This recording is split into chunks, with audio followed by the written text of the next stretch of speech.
Good morning, everybody. Welcome to Zoe's Treasures. My name's Tracy, and as usual, my husband Noel is sitting over there running our cameras, doing our graphics. And today is our typical Friday show on a Thursday. So thank you all for coming on a new day. I really appreciate that. I'm curious to see what the crowd is going to be today. Good morning, Southern Charm. Curious to see what the crowd is going to be since it's a different day and 30 minutes later. But I had to, since we're traveling to Austin tomorrow, I had to try to cram all of my Friday stuff into my Thursday schedule. Good morning, Rawson.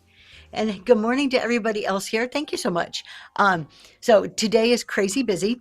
And we'll talk about that a little bit. I actually had an experience this morning that kind of fits into what I'm talking about. So when we get to that part, we'll mention that.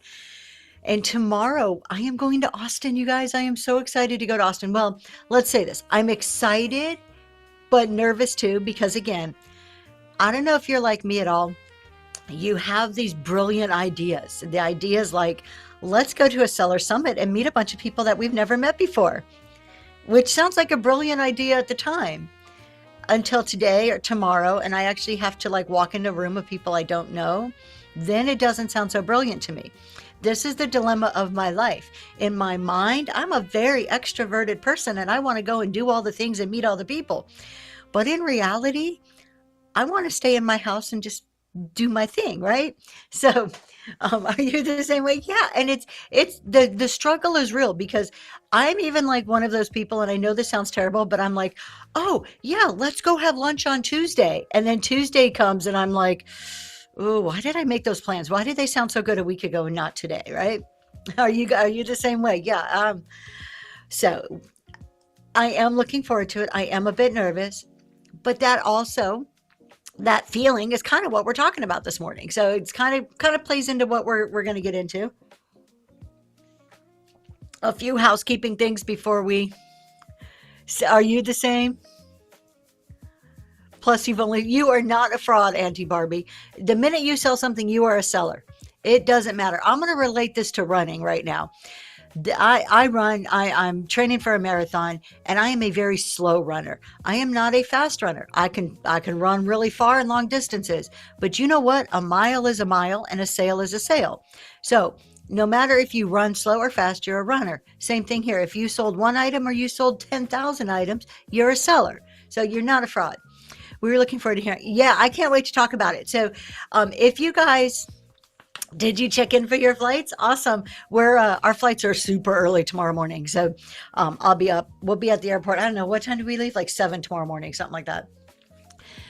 What was I going to talk about? Oh, the Seller Summit. So Sunday night's Reselling Roundtable. I think we're going to do a recap. I think we're going to talk a little bit about that because I Love Discounts is also going to be at the summit. I'll be at the summit with my husband. Jeremy will not be, but 2/3 of the Reselling Roundtable will be there. So I think we're going to do a recap Sunday night. And then of course, Monday, I'll be talking about it here on this show in case you can't make our YouTube podcast. What else do we have? Let's just do some housekeeping. So obviously I'll be in Austin. I have no show this weekend. My big Saturday show is not happening this weekend, but I will be doing Glowy Glass a week from Saturday. Yeah, I thought it actually wasn't my idea. Whose was it? It was Millicent's. It was Millicent's idea, I think. I'm going to give her credit. If it was hers or not, she gets credit for it. So no show this weekend. Glowy Glass is in a week from Saturday. Don't have anything loaded yet because I haven't taken pictures. I'll get that done when I get back from Austin. And we'll be back Monday morning. So kind of typical schedule. I don't have a lot of other like housekeeping, like upcoming things. So we're going to jump right into our topic this morning. Let me get a giveaway going. We're going to do our CEO affirmation cards just to make sure I'm meeting all our whatnot rules. They look like this.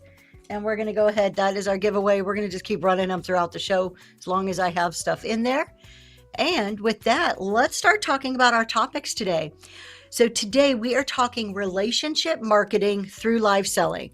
It's a social app. I mean, it doesn't get more relational than that, but I'm not just talking about, what does it mean to be relational? It's how do we actually do it? What are some really good ideas?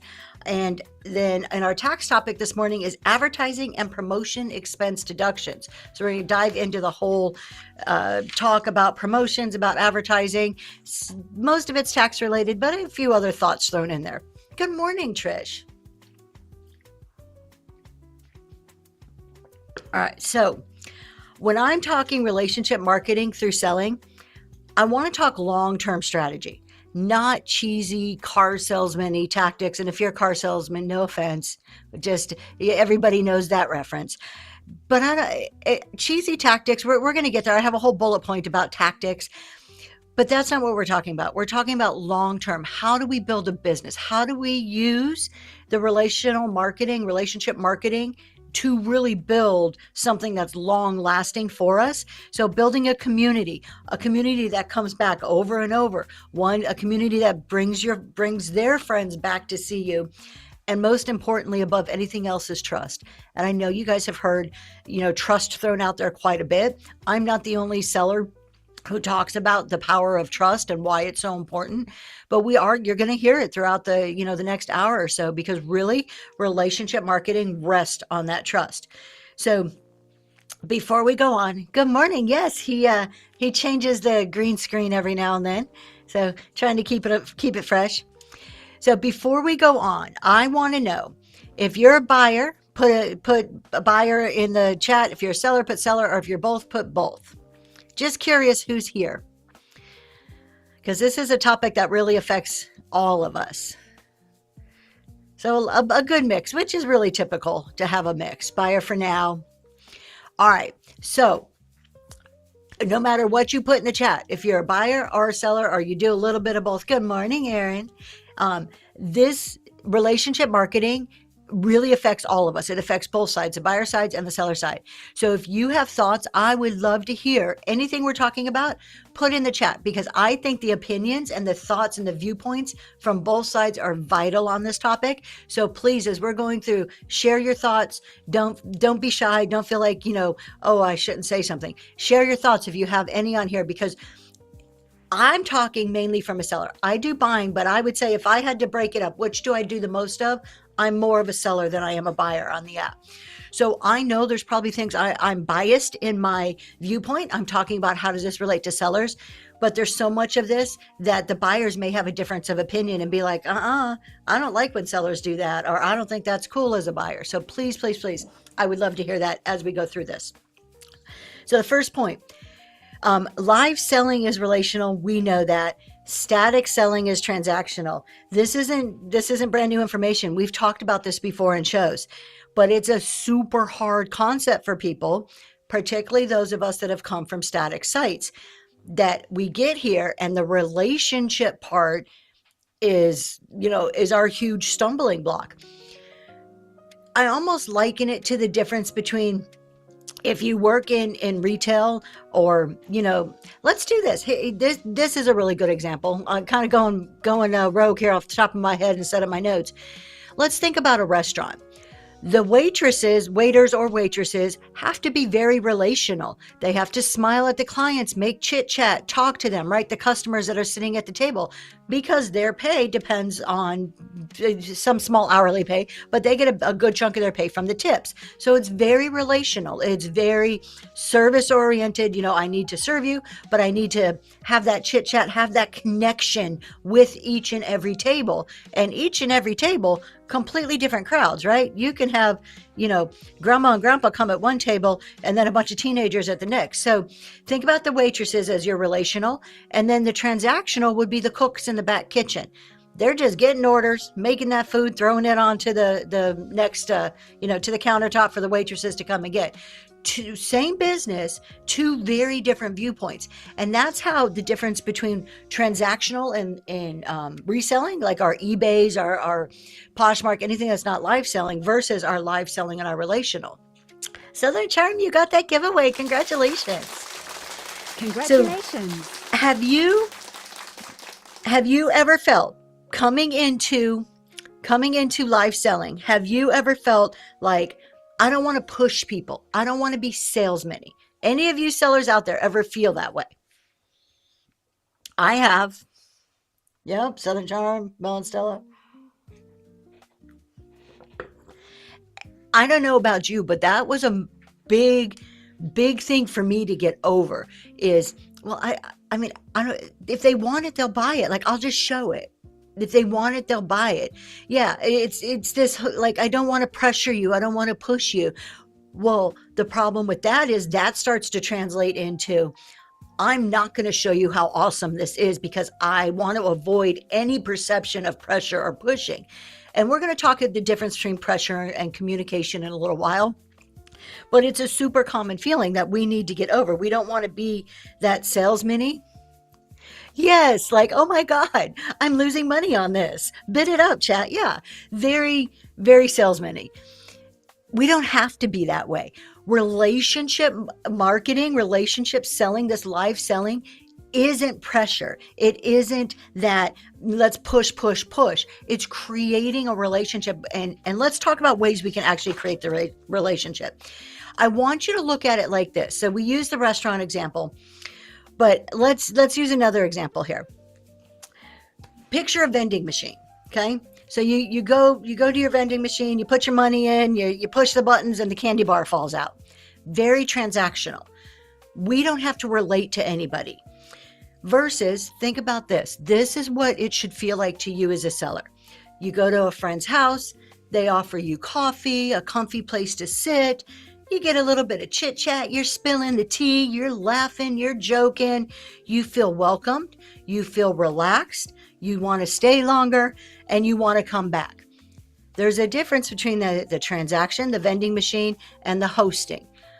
Stop looking at what you're doing here. I know we call it live selling. Hosting. We're hosting a show. We're creating opportunities for items to be delivered to somebody else, right? We're creating opportunities for people to come and find their next favorite treasure. It's not selling. I know at the end of the day, it's called live selling. But if we could change the way we look at it and the way we approach it, then we can move away from, I don't want to feel pushy. Because if I'm your best friend, if I'm hosting you and I'm showing you all the cool stuff that I just got at auction, that's far different than me being pushy. Well, look at this vase. You really want this vase? Look at it. It's in a pond, you know? So there's a huge difference there.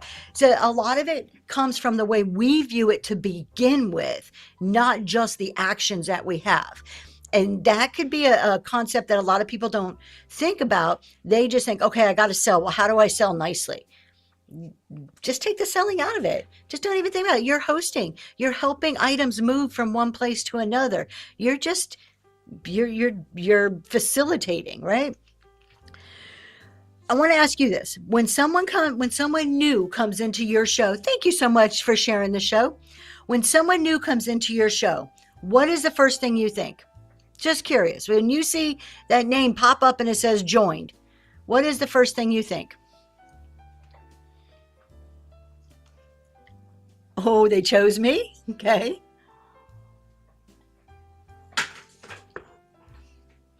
So Aaron says he feels like, oh, wow, you came into my room. This is cool. Thank you. And I love that. A lot of us, I don't know if a lot of us, they swiped in looking for giveaways. Maybe. You've got 10 seconds. 10 seconds to do what? Because you're getting onto what I'm talking about here. 10 seconds to... We've got 10 seconds before they swipe out, which is very true. Make an impression. Okay? So, what... we don't have to impress them. Yeah, so... And it's okay if you don't put any more answers in the chat. If you want to, feel free. But when they're coming in, are we thinking, what can I sell them? What do they want to see? What should I show next? Or are we thinking, how can I welcome this person? Completely different viewpoints. Changes the feeling of the vibe in the room and moves away from the pressure, the pushy salesman-y type thing into creating an environment like you're hosting like a friend is hosting, that they want to come in and sit and have a cup of coffee and chit chat, right? So how we approach this, and this is probably kind of the, how can I welcome you? There it is. It's how we approach it that really changes the whole perception of relationship marketing. If they feel safe and they feel seen, and when I say they, it's everybody in your room, then the sales take care of themselves. You don't have to sell. If you can make the people in your room feel safe, feel seen, The sales will just follow. This is the beauty of relationship marketing, is that the minute you stop chasing the sale and you focus on the relationship, the growth and the sales just start coming, and you don't have to worry about that part. It doesn't mean we ignore it and we do nothing, but it becomes less of a concern. And I know this is really weird because heck, we're here to sell, right? We're on a live selling app to sell our crap. Okay. Maybe it's not crap. I shouldn't say that. We all have very beautiful things. You know what I mean, right? But it's really not about the sales. It's about the relationship. On eBay, it's about the sales. How many people have created a relationship with the customer on eBay besides a little thank you message when they purchase something? Thank you for buying from Zoe's Treasures. You don't. This is the advantage. This is what we have here that no other app or no other live selling kind of method has. So let's do something here real quick. We've got about 38 people. I'm really curious. I have to improve on that because I feel like I need to go fast. And me too. Look, I'm a fast talker regardless. And my husband's always slow down, slow down. He's over there half the time going, slow down, breathe. So it's very hard we think we have to keep showing, we think we have to keep their engagement through showing items and showing items and showing items. While a pace is important, I won't underestimate the value that comes in having a decent pace. It's not the end all be all. It's part of a much larger equation. The relationship that we create, the telling the stories with the items or just talking about the items. We don't have to have a story about every single item, but we're not just doing this, next, this. I mean, most of us aren't. That's not the type of show that most of us are doing. If it is, it's not a relational show, it's a transactional show. And that's not what we're talking about. So let's try something we have never done here before, just out of pure curiosity. If this is your first, second, or third time in a Zoe's Treasure show, type new in the chat. And if you have been here more than 3 times, type friend in the chat.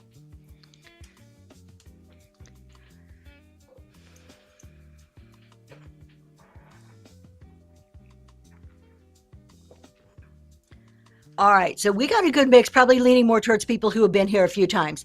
Now, if you've typed friend in the chat, go find one of those new people and send them a message or put something, tag them and say something to them nice in the chat. Why? Because creating community is not just my job. It's not just the host's job in a show. Creating the community, relationships is all of our jobs in the room. Okay.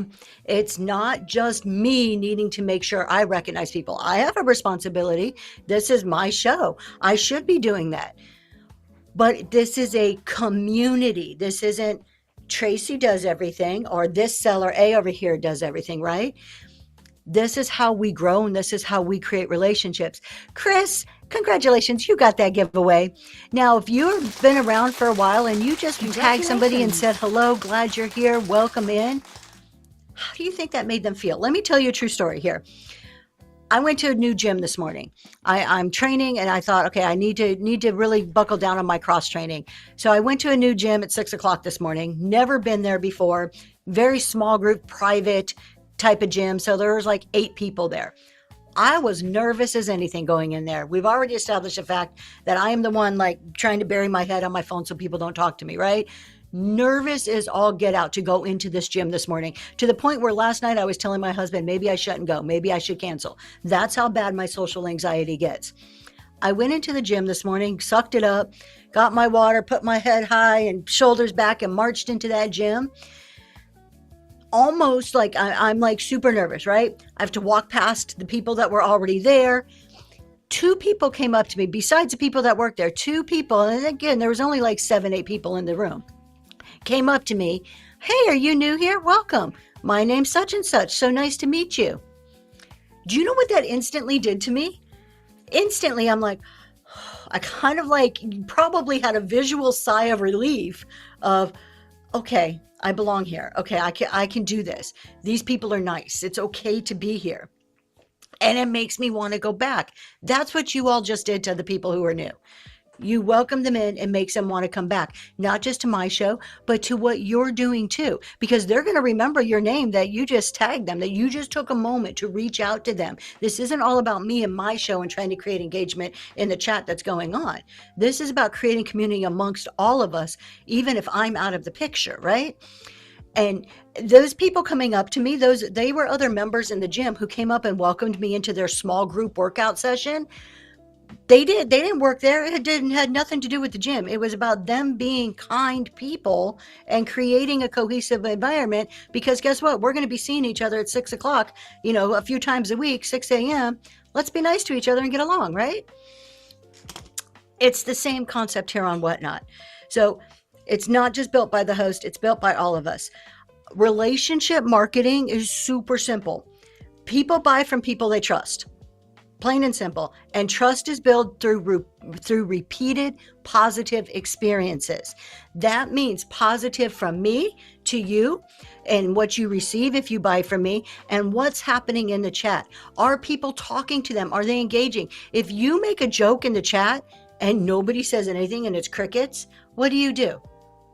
Do you kind of shrink a little bit? Even though nobody's looking at you and I can't see you, nobody else can see you. Yeah, you leave. You leave, or you feel like, oh, maybe I shouldn't say anything. So it takes all of us to create this relationship. But when I'm looking from the seller's perspective, the goal is not just to sell the next item. The goal is to earn the next visit. Okay? Change our mindset. My goal isn't to sell the next thing that I'm pulling off my shelf. It's to earn the next visit, to earn that relationship for you to come back into my show. I go into new seller shows and support. Very few come to mind. And because it may be because they don't understand. This is very different, right? How many of you, as a brand new seller, you were just scrolling trying to figure out what in the heck is going on here? Like, I go to one show, some guy in his bathrobe. Like, I go to another show and it's some beautiful backdrop. Here's a barn. Here's somebody doing. As a new seller, I'm just like, what the heck? Trying to figure it all out. It was very confusing. It was, how do I act? What do I do? What do I wear? What do I say? We're humans. All of those things matter to us because we try to conform to some sense into the groups that we assimilate into. You go into a workplace, brand new job, you kind of get the lay of the land. You're like, well, is it business casual? Is it blue jeans? Is it suits? Do they leave for lunch? Do they stay and eat, bring their lunch? What is the vibe? How am I supposed to act here to fit in? That doesn't mean lose your individuality, but we do try to acclimate to the groups that we go to. How confusing is Whatnot for people? Southern Charm, I need to hear that story. So Aaron says, oh, hold on. Let me go back up because I missed a question here. Is it better to show yourself or just the product? I will always go with the answer of it is better to show yourself. So, however, if you're selling something that is difficult to sell like this, like if I can't hold up earrings like this and you really get a good view of earrings, if you're selling jewelry, very small minis, small other things, you're going to have the camera here and your item here, right? It doesn't stop you from every now and then turning that camera around and getting that personal connection. So as much as you can show yourself, I will say it's 100% better than never showing yourself. Now, don't get me wrong. There are people who have never shown themselves and are very successful on Whatnot. So it's not a hard and fast rule. However, I would love to know from anybody here who is like, okay, for the first couple months or shows, I didn't show myself. What happened when you finally got the courage to show yourself? So if you put that in the chat, what happened? Sales increased. There you go. Southern Charm, sales increased, more personal. A light switched on. You started getting that relationship going, right? I didn't show myself at first either. I did my first show and then went to not showing myself for a long, long time. It changes the trajectory of your sales. Hold on. I saw a question from Scuba Stevio I want to read. How do you handle new people asking if they can promote? I do Jeremy's theory, but on the fence.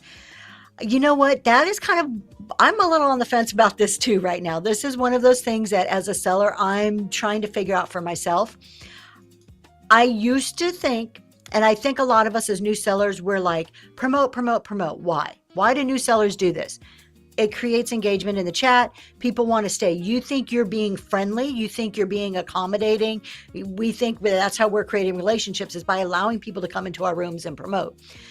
I've done it for a long time. However, that's not sustainable. As you begin to grow and you get, I mean, we have 47 people in here. If all of you all of a sudden started promoting your shows, it would be a mass, chat and blah, blah, blah, blah, blah, blah, blah, blah.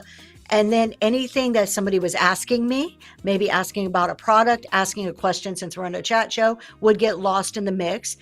And as a seller, we all know how important it is to be, answering questions, but you have 50 things going on in your head at one time. So if it's constant, just promote, to me, it becomes very difficult. And I'm getting to that point where you'll see in my show notes, I say no promoting unless invited to do so. If somebody promotes, at this point, I probably try to ignore it. If it becomes a problem, I would probably address it and talk about why it's not good to promote. I would probably try to make it into an educational moment at that point. And if it became a real problem, they may get kicked out of the show. I've never had to do that yet. So, it's not my go-to. It's just, I say, thank you there you go. Perfect. Thank you for asking. Just go live. Or, I love how JJ Shopper, I've seen other people say, no promoting during the show, but hey, I'm going to run this giveaway and I'm going to go run to the restroom, or I'm going to grab this item. Feel free to promote, or I'm going to catch up on my notes or catch up on the chat, promote all you want. So maybe setting aside time. So maybe, you got to figure out what works for you. Maybe you could be like, no, not now, but I do allow time at the very end of the show. So, hey, if you stick around and watch the whole show, you're going to get a chance to do this, right? So I think there's a lot of different ways to handle it, but your perspective, I almost can guarantee perspectives change from going from when you're first brand new to when you start getting, 30, 40 people in your room and that chat's going, and you got to keep up with it, right? Auntie Barbie, she forgets every time. Good morning, everybody. What did I forget? What did I forget? Would you ever put promote as a red chat? Oh, I do. I actually have promote as a red chat. You guys can try it. If you want, you could try it. I put promote as a red chat word.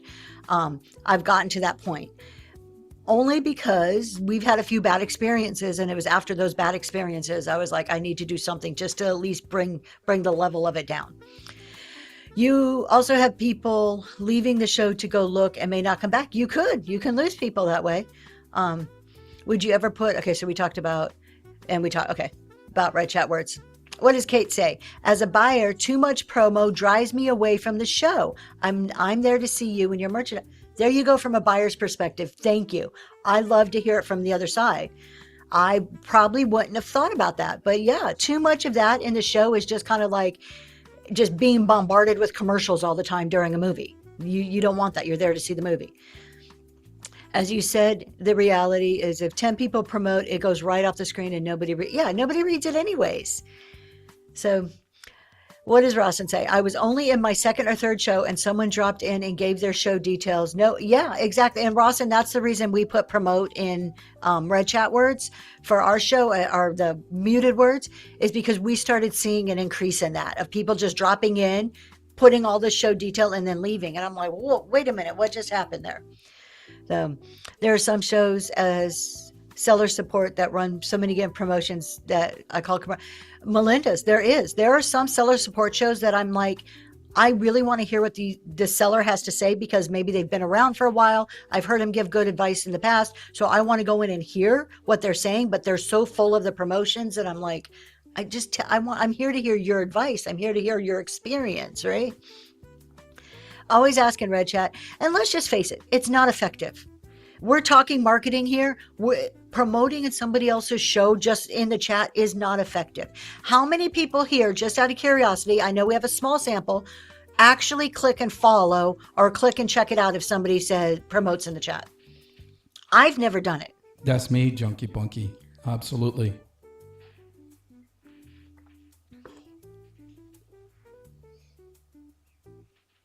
Yep. A lot of people are like, sometimes it depends. Maybe if the name intrigues me or something they said intrigued me, but not really. It's not an effective method. Going back to showing your face is a thing now in my shows, as I don't show and people only hear the voice of it. Yeah, look, show your face as much as you can, you guys. Well, Every now and then, flip that camera. we have that poll going, and so far, everybody's agreeing that they like to see their face. Yep. Thank you for putting the poll up. I didn't even realize he did that. I'm here talking. Didn't even realize. Getting followers and bookmarks don't usually translate to people. It doesn't. B Squared Designs. I have figured out if I look at my bookmarks, I can expect about a third. So if I have 100 bookmarks, I expect about 25 to 30 people typically, and it's pretty kind of close to that when at the end of the day when I look at who actually showed up. I Yes. know, Dragonfly. That's like the wizard over here. And you know what? Sometimes that's good to have a little mystery.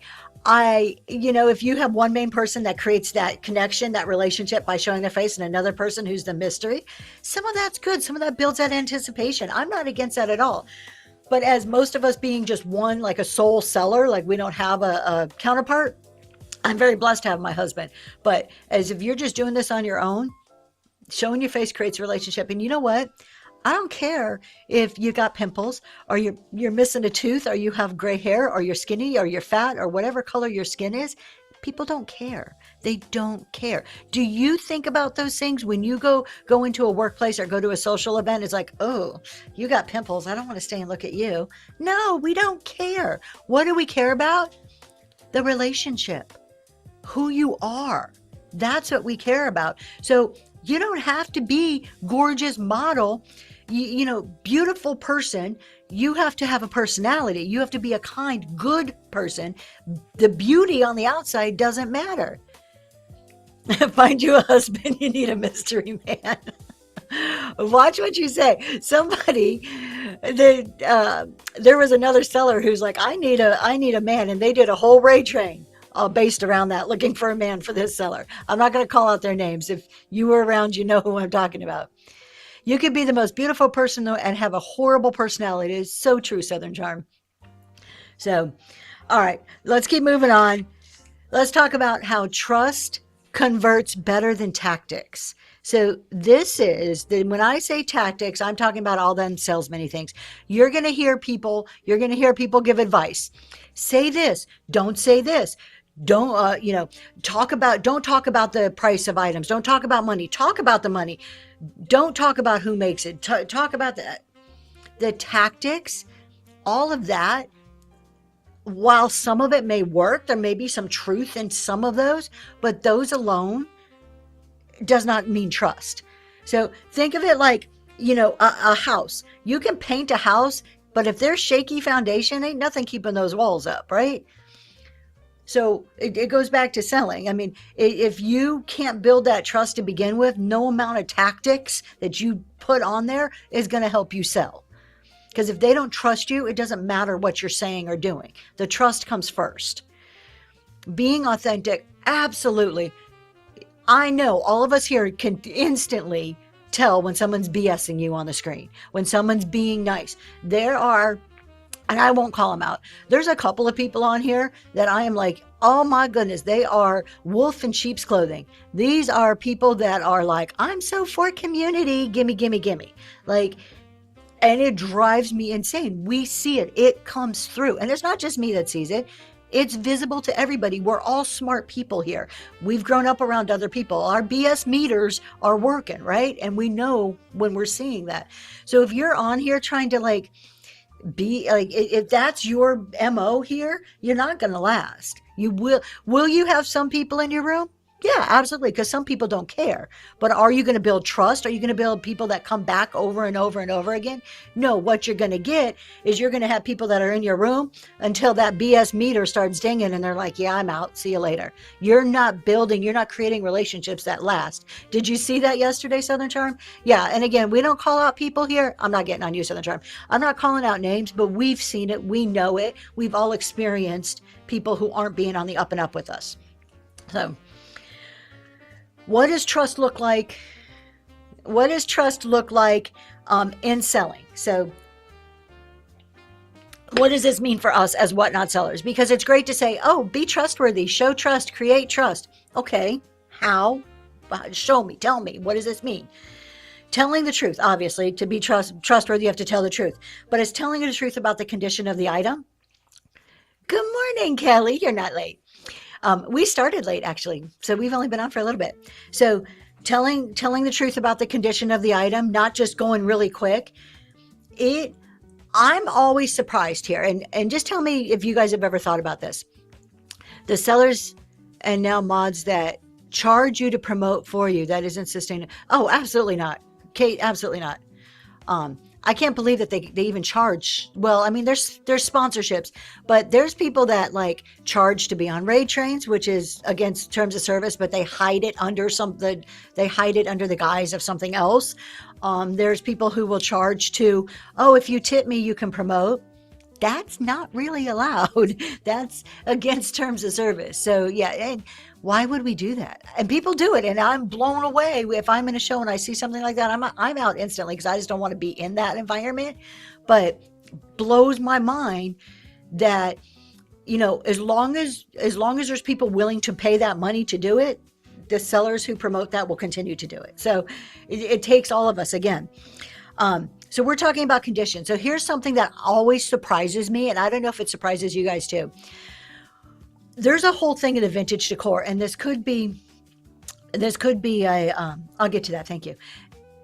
Just like a vintage decor thing. So maybe I'm being very narrow-minded in this viewpoint.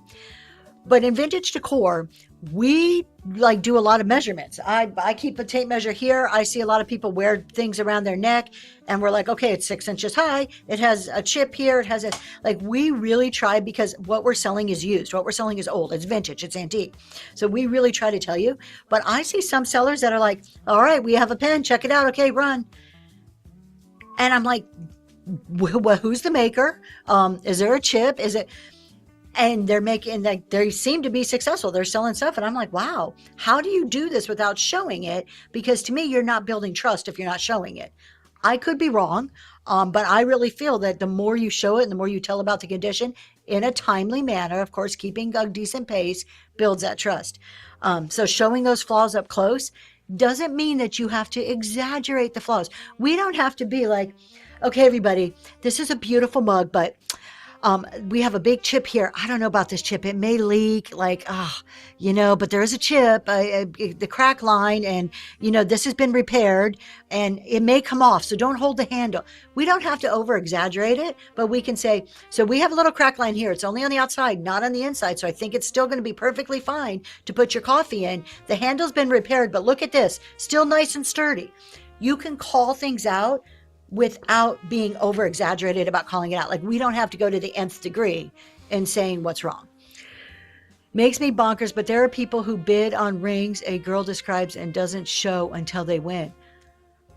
They must have more money than I do. I can't throw money away on something I don't even see. Wow. 100% stopped watching some raid trains because they sell damage without calling it out. Yeah.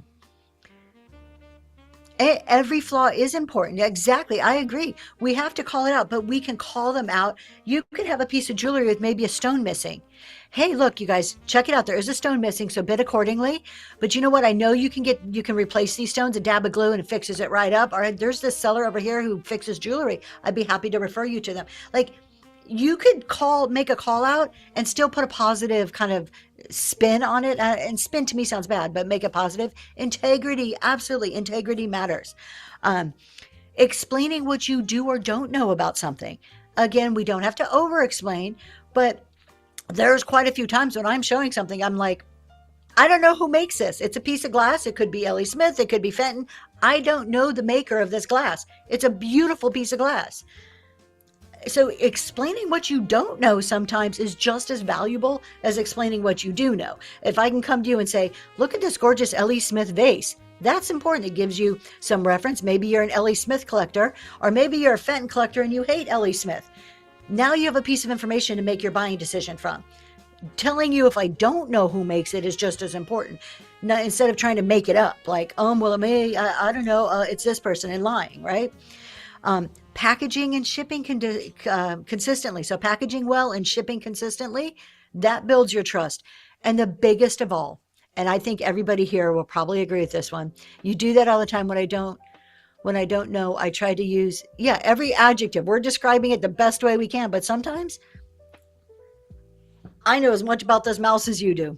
It's a mouse, and there's been times where I've done that. I'm like, you know as much as I do right now. Okay.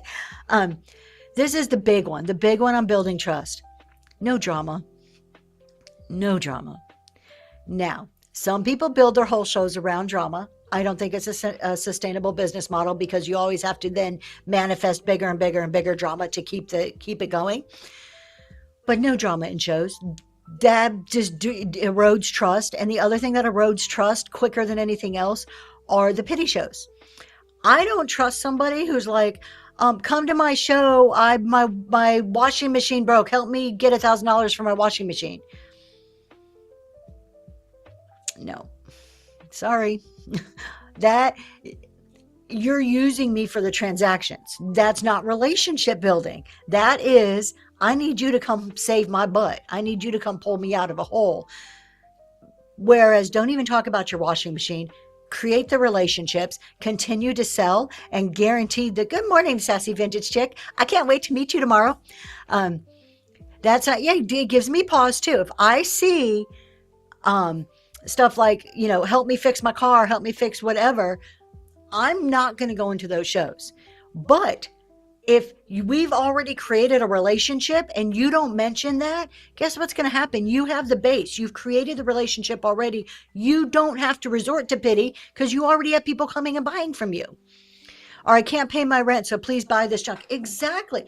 Lack of planning on your part does not make it an emergency on my part, and particularly emergency that I'm going to spend money on something I probably don't need. It doesn't work. Yes, Sin City, absolutely. Rewatching your show is the best, absolute best thing you can do to learn from your shows. 100%. There is no better tool than doing that right there. And you can do it for free. Like, it doesn't take anything special to rewatch your show. I have noted during some of my shows that I'm not focusing on reaching 1K. I'm focused on, there you go. Focus on building the connections and the 1K will come. When I first started selling, I was about 4 months into it, and I was looking at how many items I sold. And mind you, I was a hot mess when I first started selling. I didn't know what the heck I was doing, right? Here on live selling on Whatnot. And I was about 4 months in, and I looked at the numbers. I'm like, at this rate, if I keep selling this many items a month, it's going to take me 3 years to hit 1,000. I'm like, how in the world do people do this? And slowly I started learning, growing, and my mindset started shifting to the relational aspect. And the next thing you knew, there was 1K. And to me was record time. I'm sure it wasn't to somebody else, but my boss has that. Does your boss have that saying in her office? Oh, that's cool. That's one of my favorite lines here. Yeah, exactly. Your emergency is not my emergency. I know you mentioned this before, but what would be the best way to rewatch your show and still be able to see comments? Screen record. So can you screen record on an Android or just iPhones? You can't. So screen record is the only way without any other equipment you can screen record. If you're running through a computer and you have some type of a system where you can record your show that way, that's what we do. We record so I can go back and see all comments, see all the sales, anything that's happening in my show. We record and just save it on a server that we have so that I can always go back and rewatch. Rewatching is very cringeworthy. It is. Here's what I suggest you do if you're going to rewatch your shows. Start with the sound off. Because look, there's so many things we can focus on. Let's just focus on the environment without the sound. What does it look like? What are you feeling just by looking at what's happening? How am I showing the items? How am I moving? We'll tell you how to do that in 1 second. So watch it without the sound because it's hearing our voice is the worst part of it. Get used to seeing yourself and what you're doing, then put the sound on and start focusing on that aspect of it. It makes it way easier. All right, how do you screen record? Are you going to give them instructions? All right, my husband's going to show you there.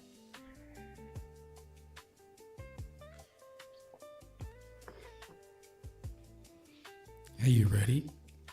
Oh, you waiting on me? Yes, everybody's waiting on you. We're Okay. anxiously on the edge of our Give seat. me 1 second. It's just getting there. I'm going to run another giveaway. So, and you're going to see my lovely wife right there. Here we go. Whoops. Sorry. It dropped it. Give me 1 second. He's trying to switch over to his phone. That's our wedding picture too. Thank you. Here we go.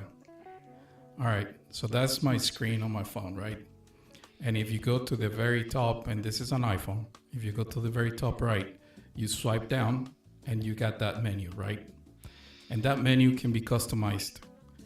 You see there's this, and you can see how it turns white when I press it. That's the screen record. So if I press it and I'll let it go, then what happens, there's going to be a countdown on the very top. I don't know if you can see it. Yeah, I can see it up there. And there's a little red button right there that indicates that it's recording. So when I go back, I can swipe whichever I do, and then I can go back and stop the recording. As soon as I click on it, it stops the recording, and at the very top it says recording and save to the photos. And you can go to your photos and replay the video. So if you do this on your phone, I suggest don't do it on the phone that you're streaming from. You need a secondary device. And you need a secondary device that will have enough storage capacity to be able to record all that video, especially if you're going for an hour or two. So keep that in mind. And at the same time, you need to have it plugged in so it doesn't die. All right, Let me switch screen it. went black. All right, there we go. Hopefully that's helpful. Now that's on an iPhone. We don't use Android, so I don't know about Android. If you guys are Android users and you know how to do it, throw something in the chat. Maybe you can, if you're an Android user and you need instructions, you guys could talk to each other. We just can't advise on Androids. It's almost the exact same way. Thank you. Okay. So, just curious, as buyers, so everybody put your buyer hat on. Thank you for sharing that. Do you want to know every single call out or just the big ones? What's important to you? Like every single little call out or just the main issues? And maybe it kind of depends on what it is. All.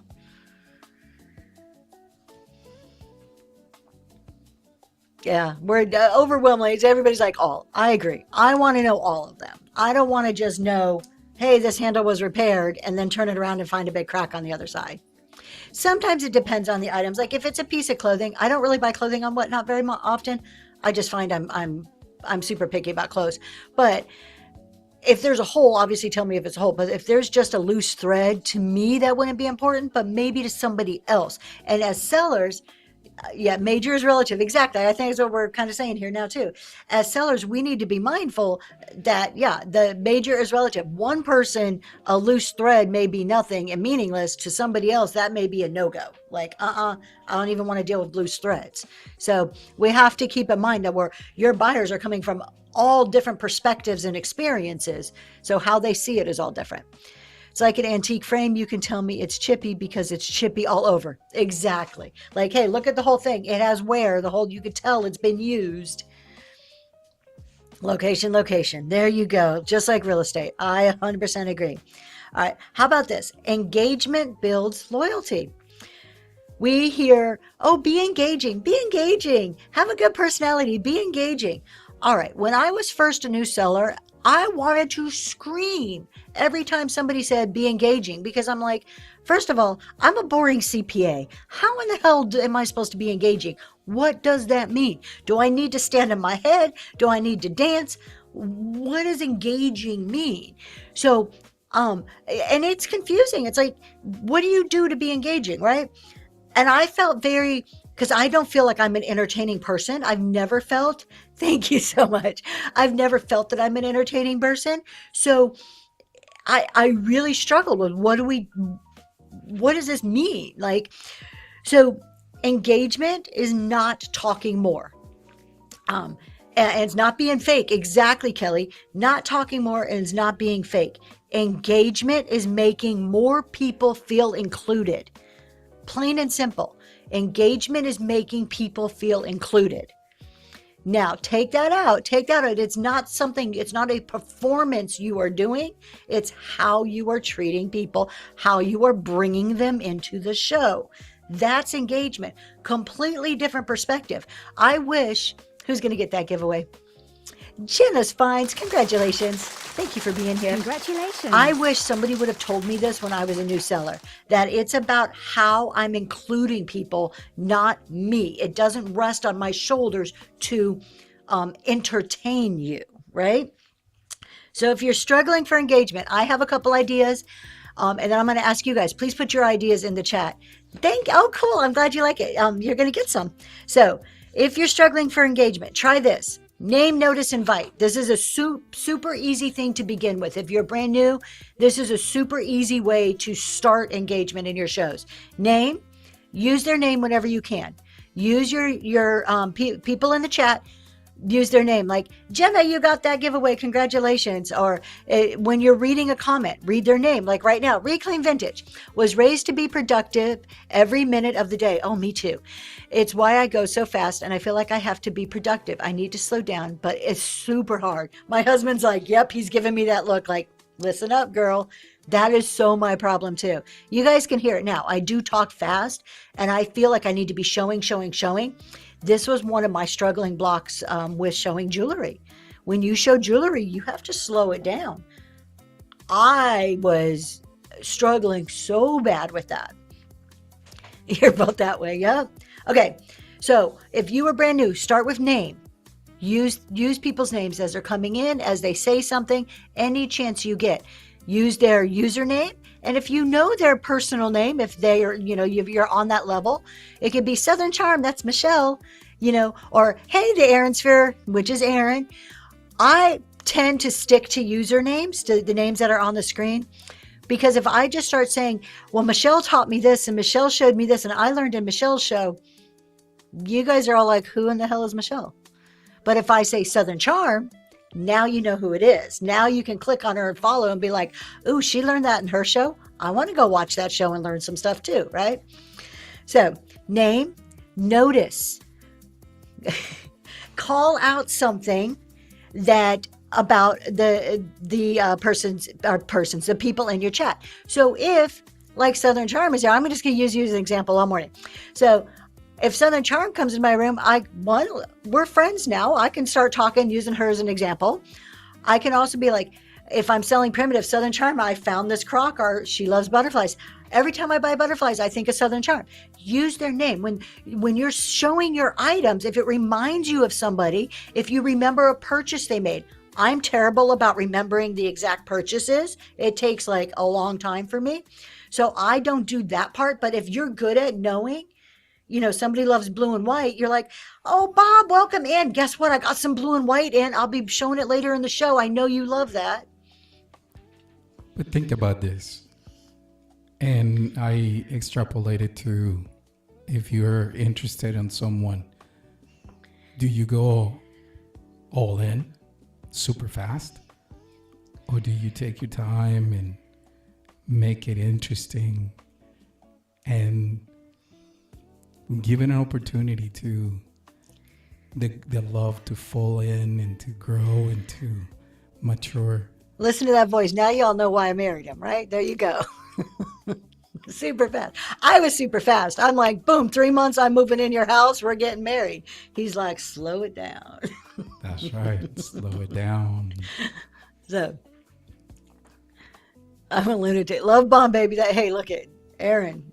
I was like, I'm moving in, like instantly. He's just like, okay. So name, 2 weeks engaged in 5 months. Ooh, that's fast, Southern Charm. I didn't realize you guys were so fast. We dated for 3 years before we got married, but I was living with him after 3 months. But he was deployed. Just side note, if you haven't heard the story, we met in December. He got deployed in end of February. I moved into his house in March. He came home and I had redecorated his whole house, and all of a sudden he had an instant family when he came home from deployment. So Ronson, I have a friend that his nickname was that Rico Suave. So name, notice, and invite. So you're going to use their names. You're going to notice things about the people who are coming into your room as much as you can, and invite. Ask a question. We always hear this. Ask questions. Now, again, I go back to when I was a new seller, just ask people questions. Where are you from? Put your state in. It gets old after a while because everybody does that. So I'm going to give you a couple ideas of different types of questions. Maybe they're not the greatest, but I'm going to give you some ideas, and then I want to hear from you. So start thinking. Trish, congratulations. You got that giveaway. Congratulations. Despite the duct tape and the handcuffs. Exactly, Mary. I still moved in. I'm going to ask you, start thinking about it. What is the most unique question that you have heard in a seller show? I want to know. Inquiring minds want to know. But in the meantime, while you're thinking of that, some questions you can ask. What's your current collecting obsession? That works great for buyers. If they're not sellers and you have buyers, what's your current collecting obsession? What are you, because we go through phases, right? What's the hardest part about going live? What are you making for dinner? Okay. These are all different questions that aren't your standard. Put where you're from in the chat. There's nothing wrong with that. Bombing. But everybody uses it. Bombing. She doesn't cook. Tell me what you're sewing right now. That's perfect. Easy. What did you have? Yep. Open-ended questions, not yes or no's. Yes, Southern Charm. Open-ended. You want conversation. You want something that you can reply to. What's your favorite cheese? The Bear Theory. I won a contest, a chili contest, a chili cook-off. It took me 2 days to cook the chili. Yes, he's a good cook. I can't cook. Girl, yeah, me neither. I ain't got time to cook. So use unique questions. And then while your chat is having time to talk and answer, you answer them. It's not just for them. You answer. Particularly good if nobody's talking. We all face that. Where your next vacation be? Love that. Yeah, you're a chili cooker too. Yeah, he's a good cook. I'm blessed with him. Particularly when you are a brand new seller and people don't know you yet, so they're like, I don't know your vibe. Can I joke with you? Like why do people not talk in your chat in your first few shows? They don't know you. They don't know your vibe. Could they joke with you? Can they give you a hard time? Can they poke fun at you a little bit and you're going to be okay? Or do they have to be super formal and polite and perfect in your room? They don't know who you are. They don't know how to act in your room yet. Could they let their true self come out because you guys are the same people? They don't know that. So they're being quiet. So one, you need to show them who you are. We go back to whoever said earlier, be your most true and authentic self. All right. Show them who you are. Have that personality. But then the other part is, if they're not talking, you answer the question. It's not just for them. It's, hey, what's your favorite cheese? Y'all, come on. I know you got to have, maybe you're showing a charcuterie board. What's your favorite cheese? I would put Swiss on here. I love Swiss. You ever tried that baby Irish Swiss? Oh my God, Publix has it. I've just filled up a whole thing talking, and then you're starting to think, oh, Publix, Swiss. Oh, I like Swiss. And that... ultimately that will work. Is it going to work every single time? No. Give them the question and you answer it too. What's your favorite purchase? I love that one too. How would you handle an obvious physical disability? Tell me about it. How often? See, now we need to get together and do a little chili gathering. We should have a Pennsylvania chili cook-off. I keep saying we need a Pennsylvania meetup, but I have zero time to plan one. So, okay, here's something else you can do. Story time pricing. Oh, you got some competition. You've been challenged now. Well, the Bombing with Anna and Ranchan Finds are already signing up for it. Southern Charm, I cannot make Noel plan it. This is the man who is flying us into Dallas and making me drive 3 hours to Austin when we bought the tickets, and he's like, oh, it's only like an hour and a half drive. Ms. Marie, well, I lived in Texas for a long time. All places in Texas. That would reclaim vintage. That would be great. Yeah, South Carolina's not too far. I mean, what, about 5-6 hours? The Lost Ledger. The problem was that if we wanted to fly into Austin, we needed to have a longer flight, or we need to go to Baltimore to be able to catch the flight, and we didn't want to go to Baltimore. So, it's out of necessity, but we'll make it work. So here's another engagement idea: storytime pricing. So before you run an item, tell a story about why you picked it. And I'm not talking you have to talk for 20, 30 minutes. Very quickly. You guys, I want to tell you a true story about this. I know you think this may look vintage. I found this at Target and I could not resist the color. I don't know. I was in my boho phase and I walked by this and I like did a double take and had to go down that aisle and pick up this mug. Now, so you tell a quick little story about it. And then you do, okay, if that was you, if you were me, what would you do? Would you display it? Would you give it as a gift? Or would you flip it? What would you do with this mug? So he's yelling at me about something. I'm doing something wrong over here.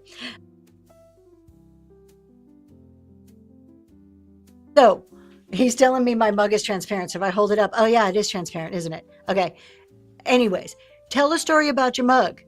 You would drink your coffee, you would keep it. So tell a little quick story and then say, what would you do? Would you keep it, flip it, or gift it? It gets them engaged. Then now you've brought them into a story. The more meaning we... Well, good, Harry. I'm glad. Use it. Please use it. You would eat it.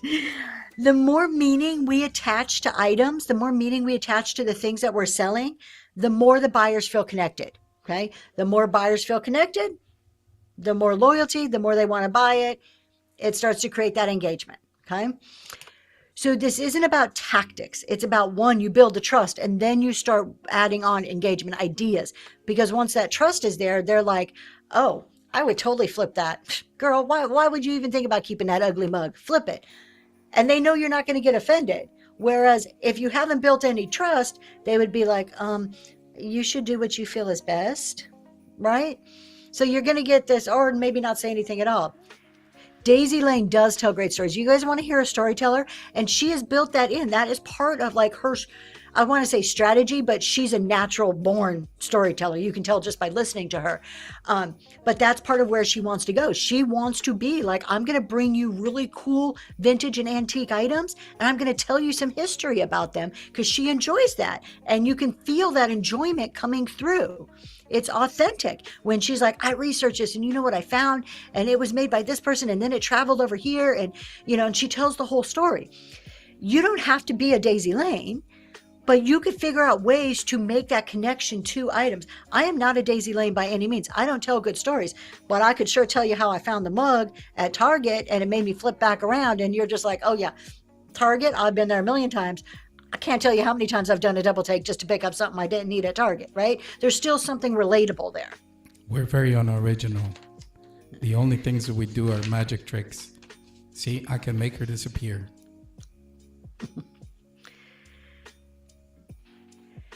So Kelly says, what I meant was, as a seller, you have to be, as a seller, oh, hold on, this is going, I can't say it. As a seller, you have an obvious disability. Would you talk about it to the buyers? I would, if you're comfortable talking about it. I mean, I don't want to like call out disabilities, but yeah, if you're comfortable talking about it, if maybe you walk with a limp or you have anything, whatever it may be, maybe, you know what? I saw a seller one time who was blind. I don't know if she's still on here. That's a disability. Is she still on here? Is somebody just saying that? Hold on. Did I go up and I missed it? Okay. I'm just going to talk about it anyways. If somebody's there. She is, and she's great. Okay, awesome. So she's blind and she'll describe items, and she usually has some help with her, and she'll make jokes about it. She'll make jokes, or she'll, and it's just part of who she is. But it's what I would just talk about it like anything else. I would talk about it like, oh man, I got some grays coming in, you guys. I've been trying to decide whether I should dye them or not. Like, I know that's not a disability, but I would talk about it just as if it's who you are. It's a normal part of what you're bringing to the table. Yeah, it humanizes you. And sometimes, depending on the disability, sometimes it's just bigger. It's better to address the elephant in the room than to ignore it. Because depending on the type of disability, people may be wondering, wow, what happened? Like, I'm just going to pick something here, and I'm not trying to be like insensitive. But if you only have one arm, maybe you lost your arm in an accident and you only have one arm. We're humans. If we come into your show, we are going to wonder, wow, I wonder what happened to their arm. And it's not that we're wondering it in a bad way or a snotty way. It's, wow, I wonder what happened, because most people have two arms. And if you have one, we're going to wonder what happened. So if you just make it, this is who I am. So maybe I'm going to tell you about it. Maybe I'm not. It is, again, it humanizes you. So, and speaking of talking about things, communication matters. How do you get one arm? Oh my goodness gracious. All right. So communication matters. So this is real, this is where the relationship marketing gets super real. This is where it's like the communication is the key to all of this. So communication is not just what you say, it's how people feel when you say it. Such a hard concept. Such a hard concept. I am a blunt, direct, to the point person.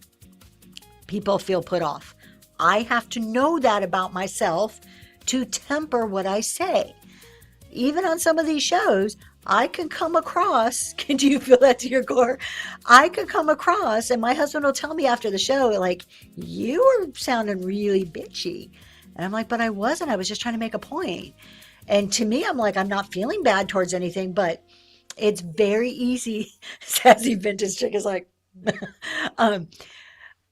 it's very easy to come across. So it's not what you're saying, but it's how the people feel when you say it is what really matters, particularly in live selling. Okay. You don't think I come off that way? Very good. Thank you so much. I have my moments. Maybe it's more when I'm just talking to him. So I want to think about 3 different layers of communication we have in live selling. It's not just what we're saying on a show. We have 3 layers of communication. The first one is our on-camera communication. What's happening right now? The tone, the clarity, the honesty. We already, beginning of the show, we talked about, when they're BSing you. When the words coming out of their mouth are not going to match those actions that they're going to have. We can all see through it. Yes, when I have no coffee, I'm a little bit edgy, quite a bit salty with no coffee.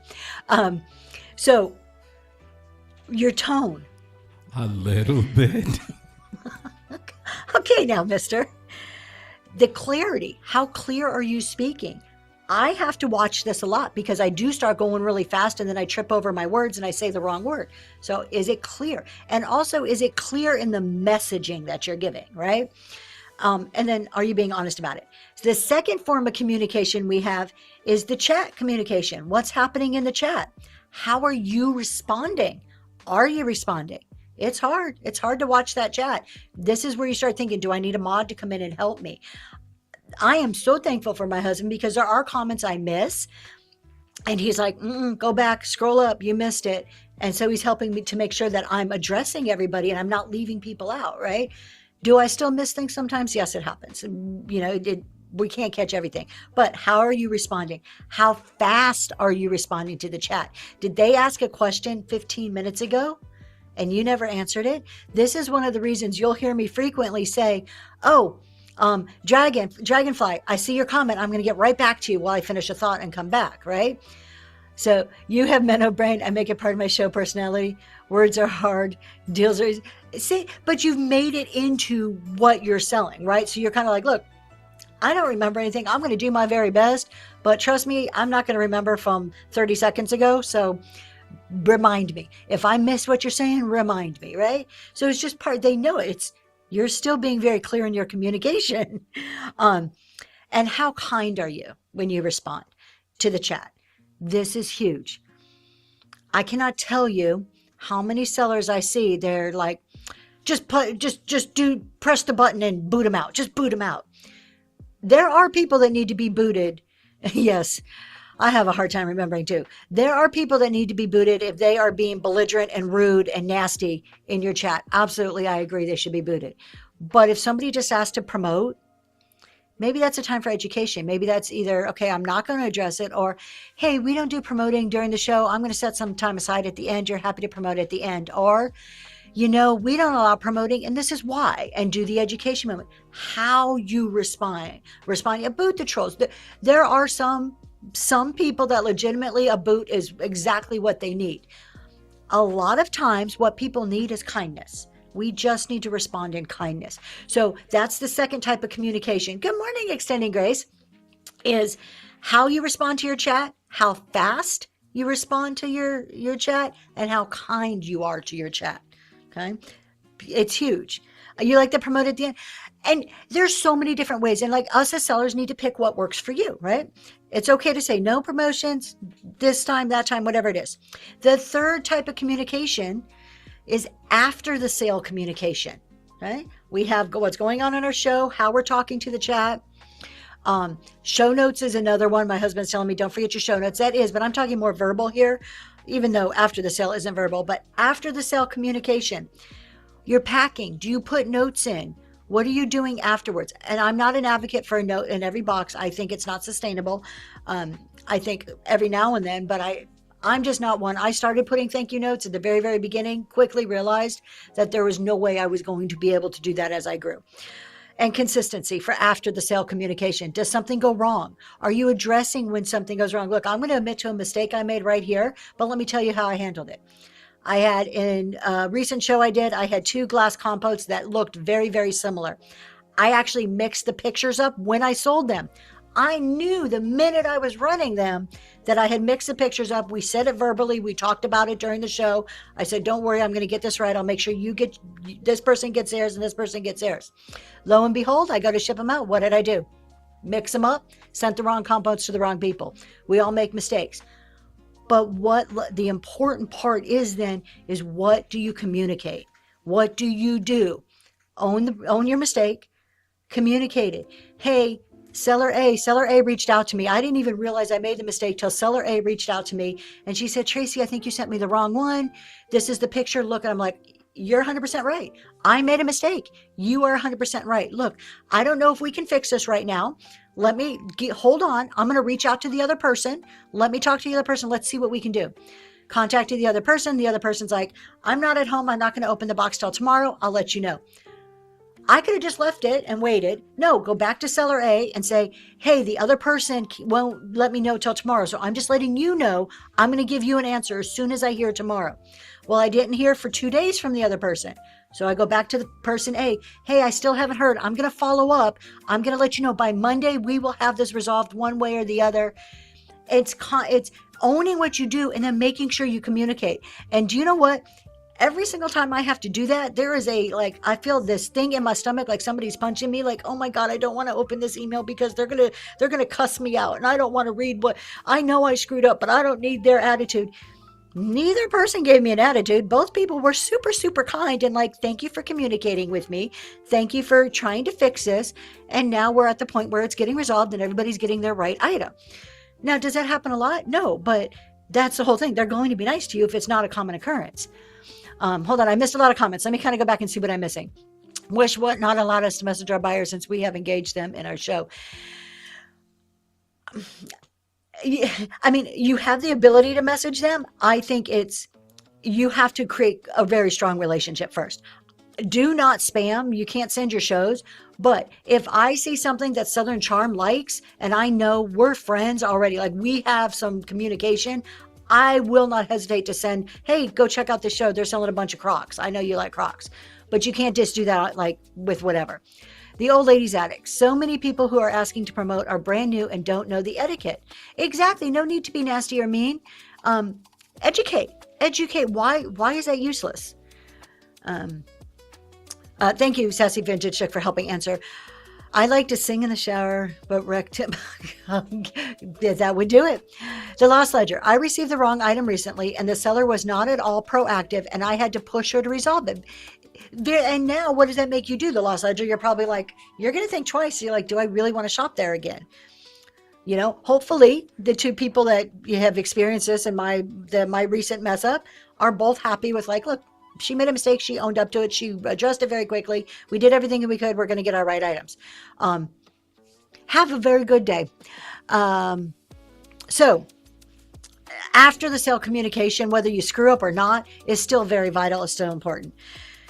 So let's talk a little bit. I said earlier, we're going to talk a little bit of difference about pressure and communication. That salesman buy thing. I received a package from someone I believe is new. All of the wrapping inside. Oh, mailers. How do you, honestly, you know what I would do, Rawson? Because I'm very direct. My natural instinct is to write them a message saying, this is not allowed. You cannot do this, which can come across very harsh. I would take my message and put it into ChatGPT and ask ChatGPT, how can I soften this up to give advice to a new seller in the kindest way possible? That's what I would do because I know how I write and I need help making it nicer. Because again, there's no body language, there's no facial expressions. They're just reading words. So you have to be very careful about the words you use. The loss ledger. I had a similar experience. I tried to reach the buyer, the seller, and it took over a week for the seller to even reply. And on my reply, I told him, you know what, you just lost a customer. So I'm sorry. And we have 24, 48 hours. To reply to messages, there's not like a set time. If you're in the customer service, you have 48 hours. You don't have to wait till the end, the 47th hour. All right. You don't have to. And you don't have to reply. I have 48 hours to reply to you. Chill. That's rude. Like, try to do it as fast as you can. Try. Things happen. I work a full-time job during the day. If you message me at 10 o'clock in the morning, there's a chance that I might not get back to you until 6 or 7 that night because I have another job that is paying me to focus on their work, right? So we have to allow a little bit of grace, but try as fast as you can to reply. It's just good kind of behavior in business. Absolutely, the loss ledger. I mean, we're all for supporting the small business, but at the same time, if the business is bad business, don't support them. Yep. You do. You vote with your time and your money. That's how we can say that we agree or not, is our time and our money. Bumman with Nana, on your case, if it's been a month and the seller is not responding, I would escalate that to Whatnot. That's what I would do. And sometimes exactly, they go in that I do not like the new message thing that Whatnot has because I forget to check it all the time. I'm very, very blessed here that my husband manages most of the messaging. Like, he'll tell me, hey, you got a message. Don't forget, you got to answer this. So, okay. Pressure. Let's talk about pressure and communication, because we said we don't want to be salesmen. We don't want to come on here and be like, buy this, right? So pressure, what does pressure sound like? Pressure is bid, chat, bid it up. Don't be sleeping on this. What are you guys doing? I can't believe you're doing that for $1. Bid this up, right? That's pressure. That's like, oh, don't yell at me. Don't yell at me, right? That's what I want to do. I just swipe out. God, don't yell at me. Like, I got enough going on in my life. I don't need you yelling at me. You don't even know me. Okay. I get nervous. I'm like, that's pressure. Communication, you can still get your point across. Communication sounds like, all right, here's what I'm seeing. Here's, here, I'm seeing a crack here. Here's this. Here's what I'm seeing. Here's why this is a good buy. You guys, this mouse is really great. This is Apple. They just came out with a new one, but they have not retired these ones yet. You can explain why it's a good buy. This is perfect for. That's communication language. This is perfect for a graduation gift. This is perfect. We've been saying this in jewelry shows recently. This is perfect for prom. It's prom season. It's perfect for prom. You're selling it. It's the difference between communication and pressure. You're giving that instead of bid, prom's coming up, bid, you need this for prom. This is such a beautiful item. I'm sure there's prom dresses out there this would look gorgeous with, okay? If this isn't for you, no worries. If it's not for you, no worries. It's okay. You guys want to see a good example of communication versus pressure? Go watch What Liz Likes. I have learned so much about communication styles from watching her. She has a very, to the point, like she doesn't beat around the bush. It's no BS. It's to the point, but it's kindness and it's very empathetic of how the buyer will receive it. You are very welcome. So definitely suggest if you want to learn about communication, absolutely 100% suggest Liz is a great person to watch. So pressure creates anxiety. We don't want anxiety. What do we want our buyers to feel? What do we want everybody in our room to feel? Not just buyers. I usually lump people into that word, but relaxed. We want them chilling with their coffee, having fun with you. We don't want anxiety, right? And that communication builds the trust. And we know trust is the foundation of everything. So, and then finally, relationships scale organically. This is the part I get super excited about. And I said this at the beginning, when you build relationships, you can quit chasing sales. I don't have to chase the next sale if I have a relationship. The sales will happen automatically. Okay? There is nothing more powerful than your name being spoken in another room or your name being defended in another room that you're not even in. Those are people that you have built trust with. That is the most powerful marketing you have, is somebody is not even, you're not even there, and they're tagging you or they're speaking your name. Wow. Like, that's amazing. I'm going to throw Liz under the bus. Liz, that pine soap, yes. I don't know why you were holding it and hiding it. That pine soap is nice. Oh my gosh. So yeah. Okay. So we buy a lot of our soap from Liz. What Liz likes on here, she's right up there. You can see her name and click on her.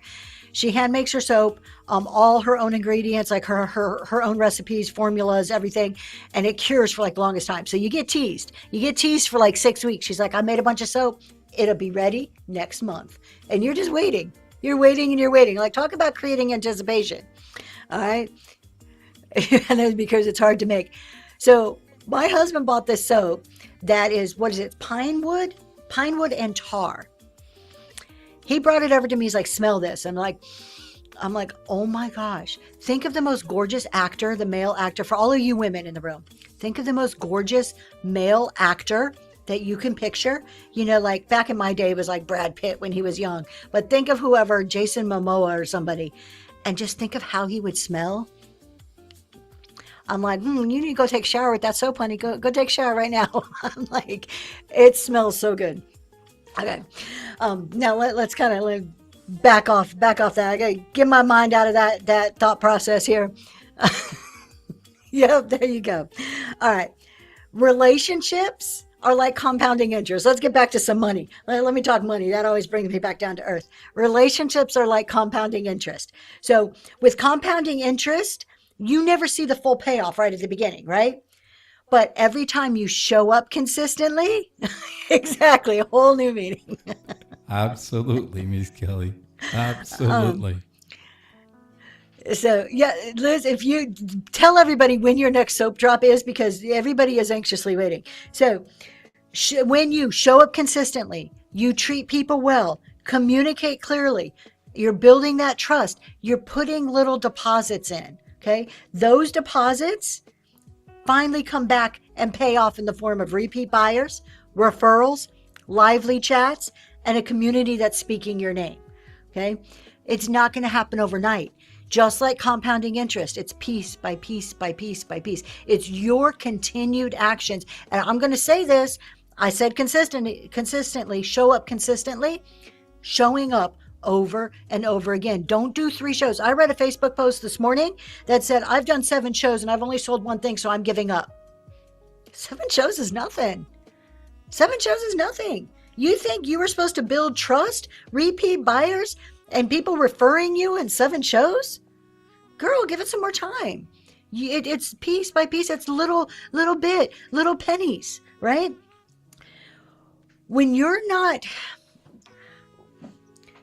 If you're not showing up consistently, treating people well, communicating clearly, being who you say you are, if your actions aren't matching your words, it is no different than you driving down the expressway, taking a handful of quarters and throwing them out the window and hoping those quarters land in your bank account. There's no way, and you know what, that's ever going to happen.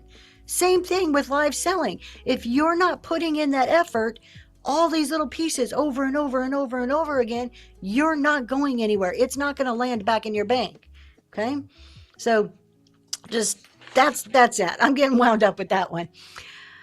You have soap available now. Next soap drop will be the end of June. All right, you guys. What Liz likes, go check it out. I'm telling you, the soap is fantastic. All right. What am I on? Okay, so we're going to wrap up this section with a quick recap, and then we'll move on to talking a little bit about some tax topics here. So greet newcomers like guests.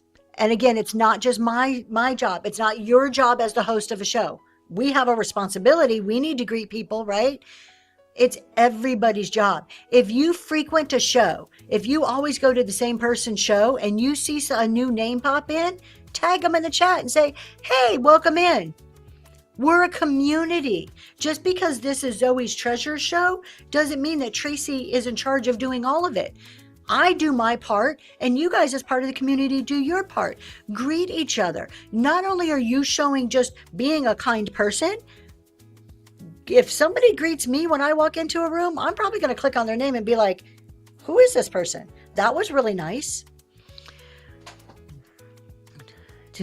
I'm growing bitter towards sellers who feel entitled to steady audiences and sales. I'm not sure what you're saying. Wild Blossom, explain that a little bit more for me. That's what I keep trying to put in my mind. Just like Liz's soap, it's not overnight. It's not overnight. It takes time. The Lost Ledger, you're not alone. All right. So we all work on building the community, not just when you're doing a show. Okay. Say names often. Talk to people, particularly if you feel the engagement isn't there. Go back to that simple name. What did I say? Name, notice, and invite, or name, notice, and ask. Name the person. Call them out by name nicely. Notice something about them, and ask questions. Invite. Right? Explain your thinking. Communicate. It takes a community to be a community. 100%. Explain your thinking.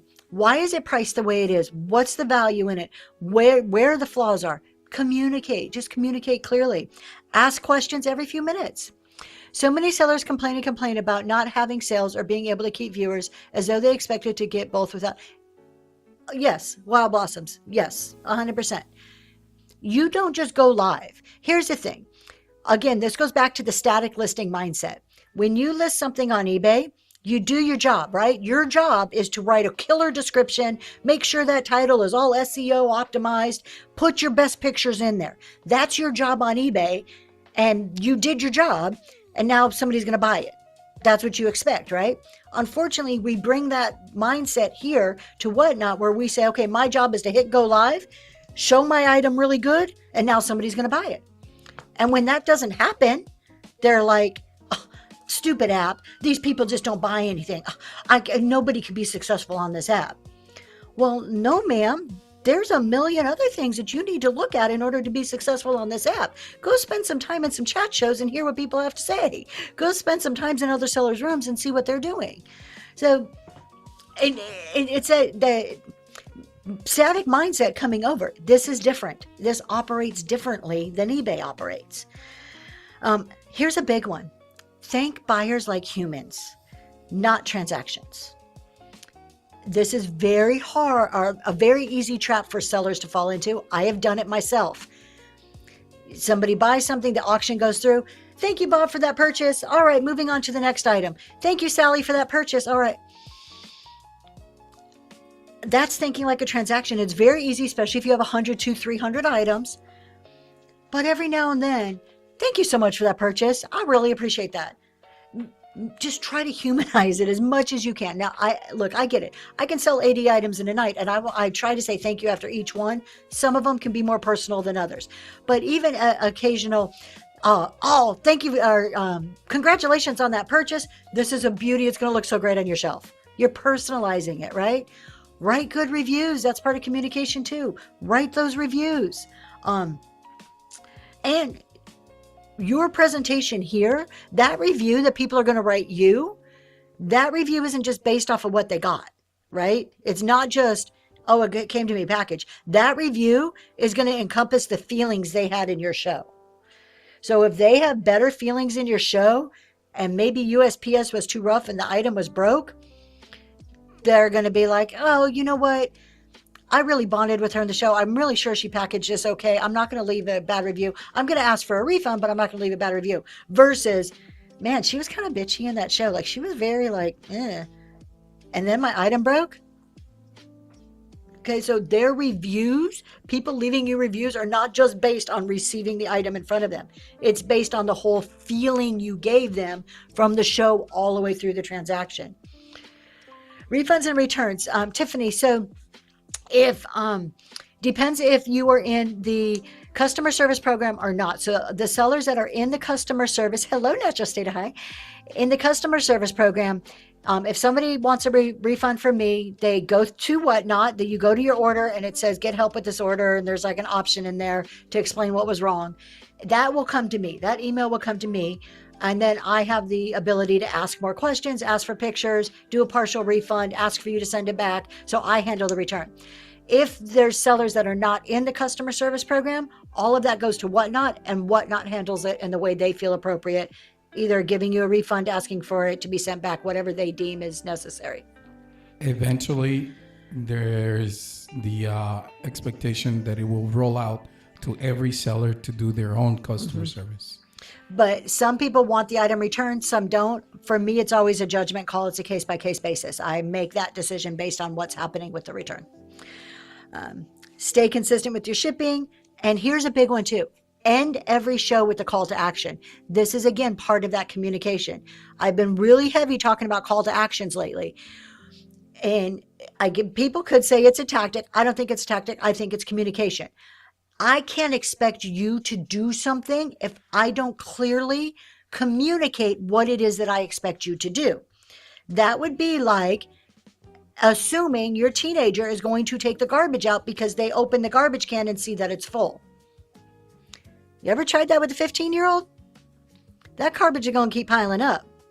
I can't expect my 15-year-old to do something I never communicated to her. The same goes in business. I can't expect husbands to. Mine's more picky than I am, but he would say that about me, that I would leave it piling up. Reminders to leave a review, call to action. I can't expect people in my room to do something unless I ask them to do it, unless I communicate it. Hey, don't forget to bookmark my next show. Hey, y'all, right now, I'm going to tell you, I have a Bougie for a Buck show on May 25th, I think it is. But y'all, check out my Bougie to a Buck show. Please bookmark that. Don't forget to leave a review. Exactly, the reviews. You have to give a call to action because you can't expect people to do something. You can't sit there and say, I've sold 5,000 things and I only got 200 reviews. Did you ask for them? They don't have to do anything somebody does for you. They're doing out of the kindness of their heart. There's no requirement that they leave a review. If you ask nicely and you provide good customer service and you communicate, guess what? Your chances of a review just went up. Thank you. I'm looking forward to Bougie for a Buck too. So communicate that call to action. It's not salesman-y. It's communication. It's you expressing what you would like them to do. Good morning. He did it without even asking. My teenager, that's hit or miss. All right, let's move on and talk about our tax topic. That's it for our marketing, like relationship marketing. I mean, we've heard a lot of, none of this is brand new information. It's thinking about how you can apply it. Again, it's how the marketing, the relationship marketing is about, not about what you're selling, not about what you're doing. It's how you make people feel in your room. It's about that. The engagement is not about you performing. It's about how inclusive are you for everybody in your room. So if you can change your mindset and think, I don't need to perform, I could be me. And as long as I'm being me and including everybody to come on this journey through this next hour, hour and a half of my show, that's engaging. And then you can start adding layers onto that to make the chat talking more and whatever else it may be. But you're just including, being inclusive of everybody means engaging everybody. We do, thank you, Liz. We do have a Glow show, not this Saturday, but next Saturday. I'm going to be putting pictures up probably Tuesday, Wednesday of that. Okay, let's talk a little bit about advertising and promotion expense. We'll probably go through this a little fast. So we're going to tackle this from the tax perspective, but we can talk a little bit. I thought if I even mentioned the topic promotions, we may have thoughts and opinions on it. So most of us spend money. Oh, have a good day. Thank you for being here. Let me do another giveaway. I keep forgetting to do these. All right. You know what, you guys, I'm going to die. I have been drinking coffee since 5 this morning and I have to run to the restroom. So my husband's going to come on and talk to you for a few minutes and I will be back in 1 minute. I love how she says, now he's going to talk to you. I know, right? Bubble? No, you don't want the bubble. Why do you want the bubble? Fine. It's a little too early. Ooh, see what I'm talking about? It's a little too early. I don't even have the bubble ready. Let me see.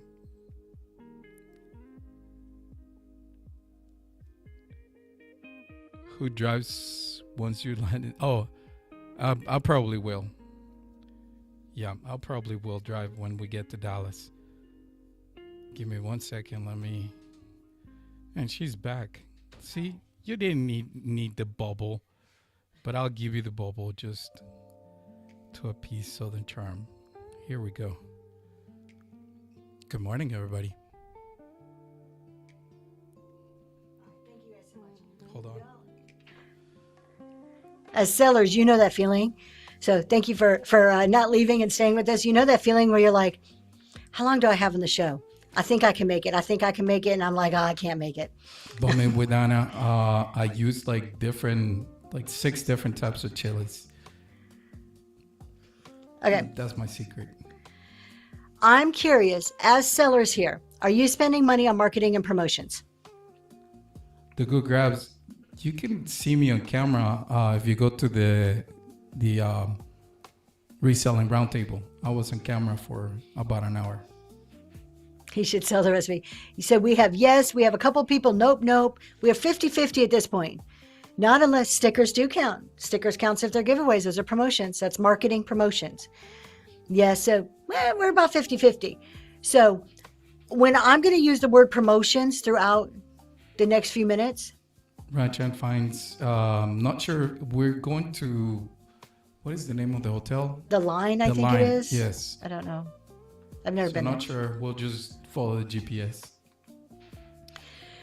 I'm going to just use the word promotions, but when I say promotions for the rest of the show, it means marketing, advertising, just it's all summed up in one word, promotions. So you've bought promos in other rooms to promote yourself. That's still promotions. Promotions tied to income are deductible. So just in case there is any question or any doubt, any promotions that are tied to your income are deductible. So what does mean tied to income?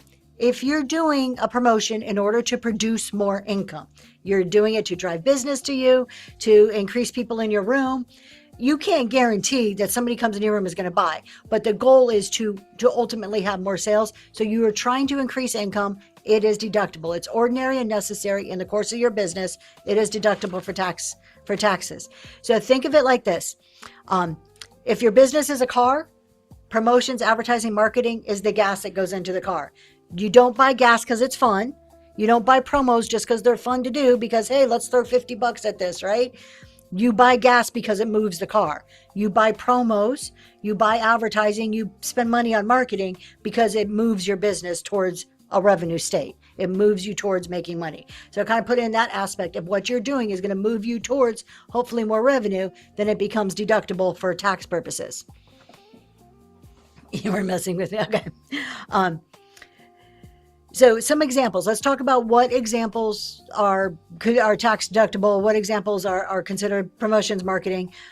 Boosting or promoting your show through Whatnot. $1 or $2 starts as promotions. I'd rather spend it and then track that if you're busy. Hold on. Let me read this slower. I've been doing $1 or $2 starts as promotions. Perfect. I'd rather spend it than how I do track that. How do you track that? So that's not a promotion. While it does promote, in this essence, you're incentivizing people to buy by doing dollar starts. That's not considered a promotion. When we're talking promotions, giveaways are promotions. Exactly. Dollar starts, you're just doing dollar starts. That's tracked just like inventory. That's cost of inventory, cost of goods. That's what you're doing. It's not anything about promotions. You're just making a normal sale. But what you're doing is you're incentivizing people to buy through a dollar start, which is a great method. Any promotions, boosting. So using the Whatnot system to boost, using the Whatnot system to promote, that's all promote. What Liz likes got that giveaway. Congratulations. Thank you for hanging out with us. Congratulations. Giveaways. Somebody already said giveaways. Whoever said that, you were right on track. Thank you cards can be promotions. Promotion marketing can be thank you cards. Stickers can be promotional expense. So you guys go to Natural State High and you buy stickers to put on the outside of your boxes. That's promoting your business. That's advertising your business. That can be considered promotion advertise expense. What about adding a little thank you item in the buyer's box? That could be, yeah, you can consider that as advertising. So if you're using that as a way to help to incentivize repeat buyers or to promote people coming back, that could be considered advertising. Have I tried promoting my show yet? We'll talk about that. Really quick, let me just finish my list. Business cards are promotion materials. So promoting my show, coupons, exactly. We're going to talk about coupons, but yes, coupons are considered. Now, the expense that you get on coupons, I would not put it, yeah, you could put it under promotion. It depends. So coupons really quick. Let's talk about this in two ways. The amount that they spend on their coupon actually is it goes against revenue. That I would not put under marketing. That gets put under revenue as like a discount to your revenue. The price you pay if you are printing coupons, my rewards cards are in essence coupons. They're coupon codes on the back. The price I paid to have these printed, that's promotion expense. When they use the coupon, that just reduces income. That's not a promotion expense. I hope that makes sense in the difference. Live seller link, absolutely. That live seller links are like business cards. They're just electronic. Those are considered promotional advertising expenses.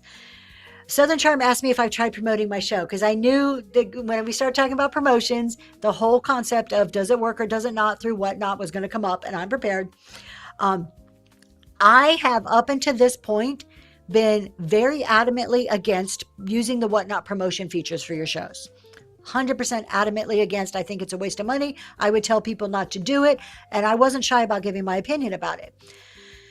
However, I've never done it. And I've heard contradicting information that says that maybe it does work. So I have entered into an experiment where I am promoting certain shows. I am doing it I've done a couple already, and I'm doing it through May. And I am keeping detailed data and statistics. I'm writing down any new buyer that comes from it, and I'm tracking to see if that buyer comes back in the next month. So I'm going to tell you, I am putting my money where my mouth is. And I am all in for this promotion. It's going to be 6 shows in total that I am promoting and I'm tracking.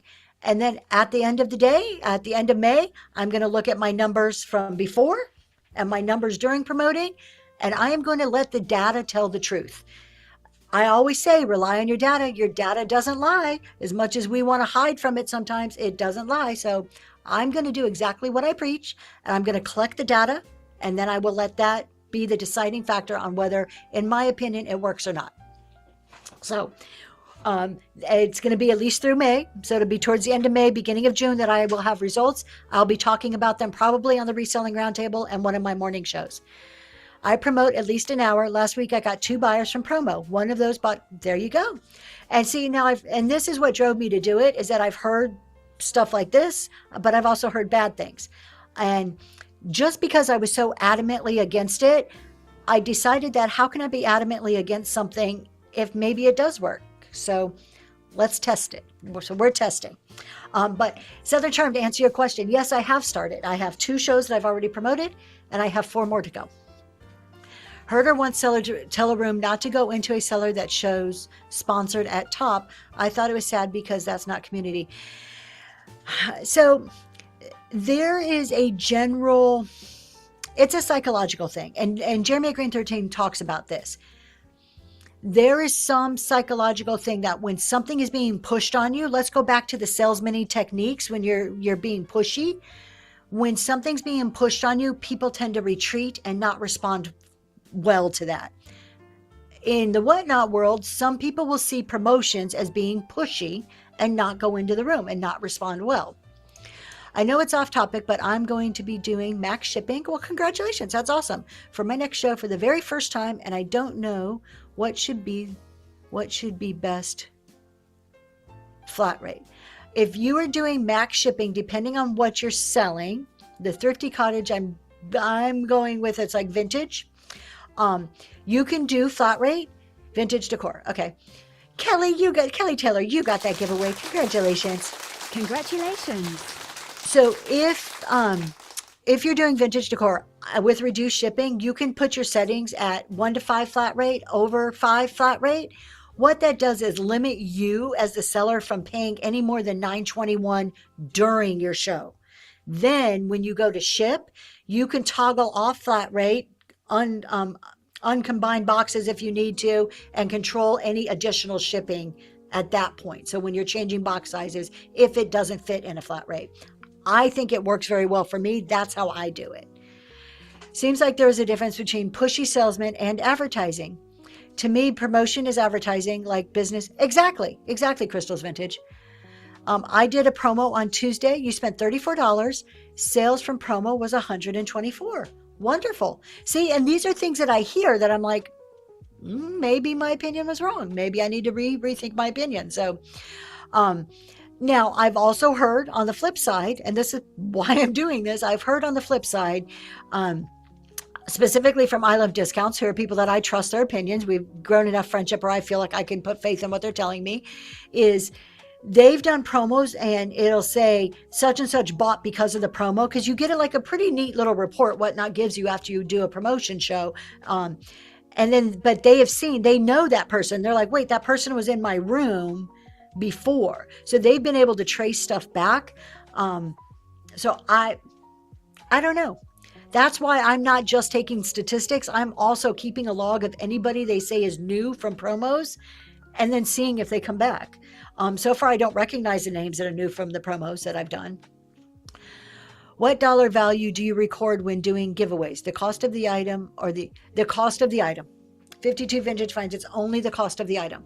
So if when I give away a CEO affirmation card, each card cost me less than $1.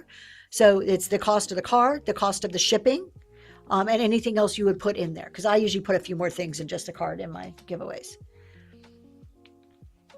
So we'll see on promotion. Speaking of giveaways, there's another one going. Let's see if there's any comments I missed before we keep going. Okay, I think I'm caught up. If I missed your comment, tell me which one, my love. He's doing his thing. He does this over there like I'm missing something, but that doesn't tell me whose comment I'm missing. Reclaim says, I just figure a promoted show is a seller using all resources available to them to be successful. There you go. I have not promoted, but heard it doesn't help. Yep.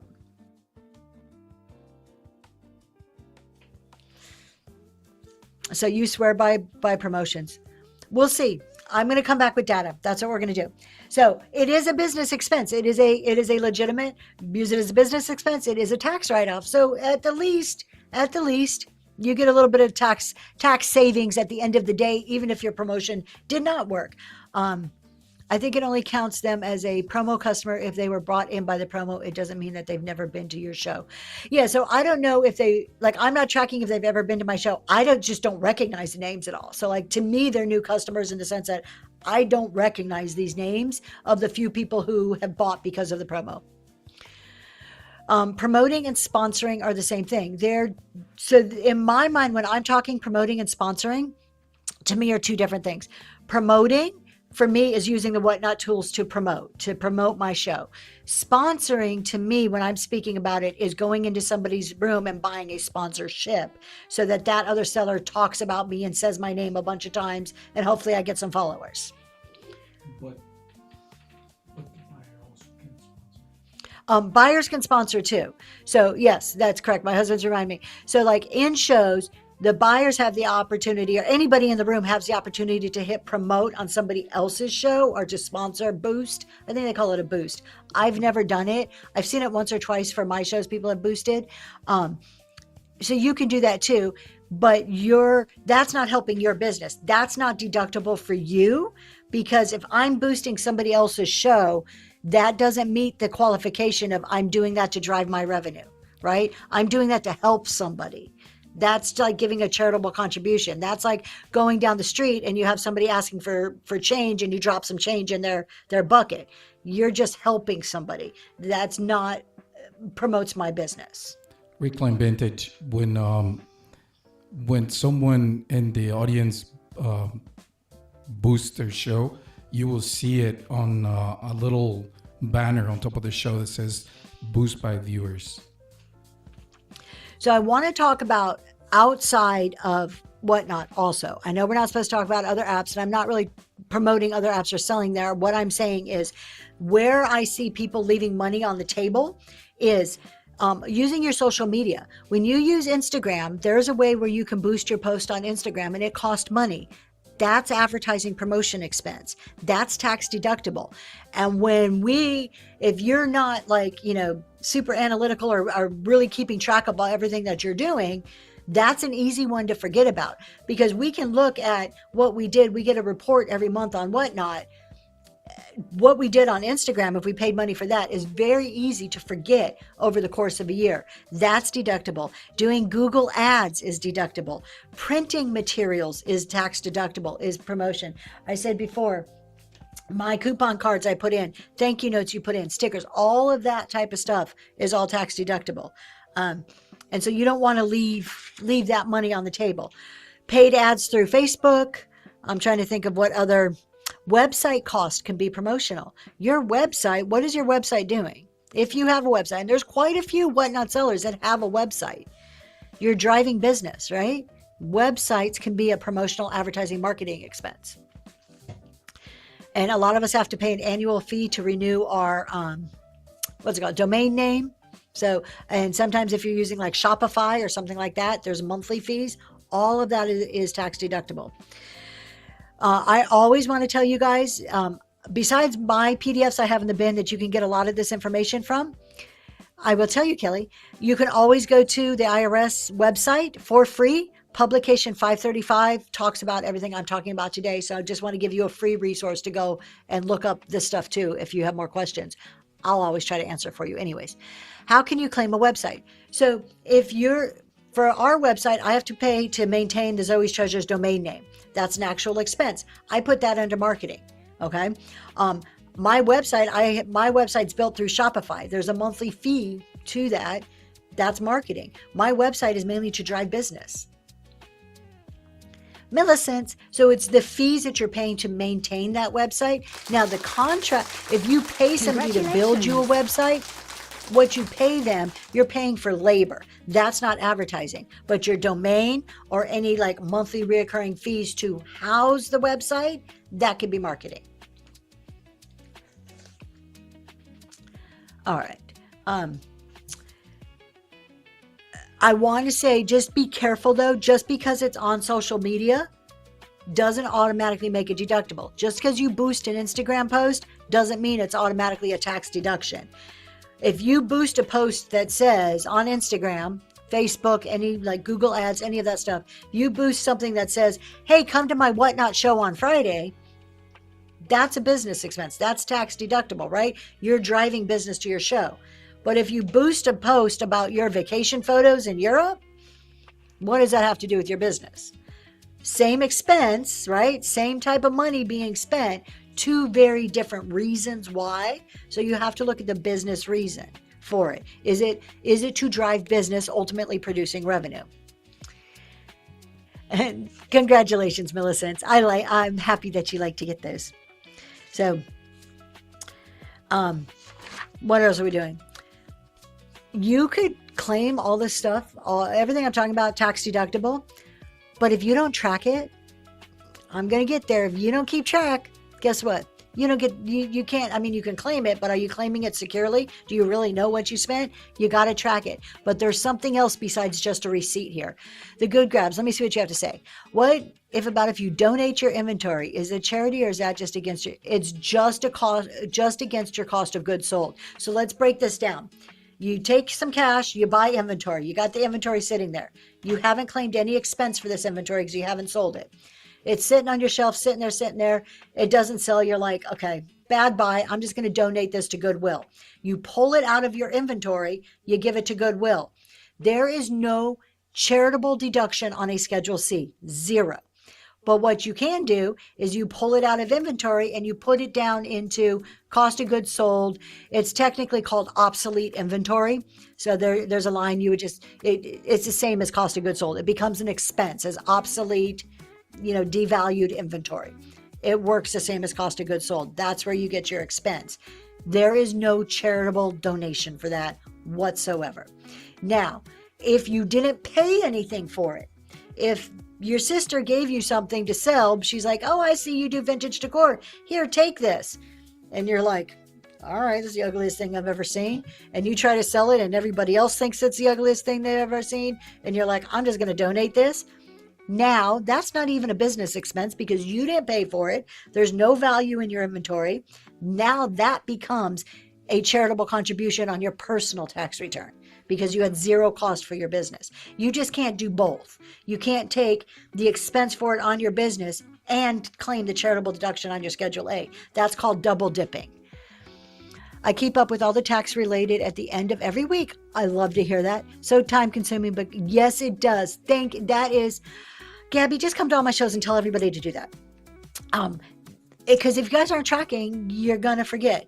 But it's not just tracking. When we're talking promotions, we're talking advertising, marketing, you need to keep your receipts, right? What you spent, what you promoted, like you want to know what you're doing. Good morning, Forgotten Memories. You know what one of the most important things is? The receipts, what you're doing, you need that for tax purposes, you need that for accounting.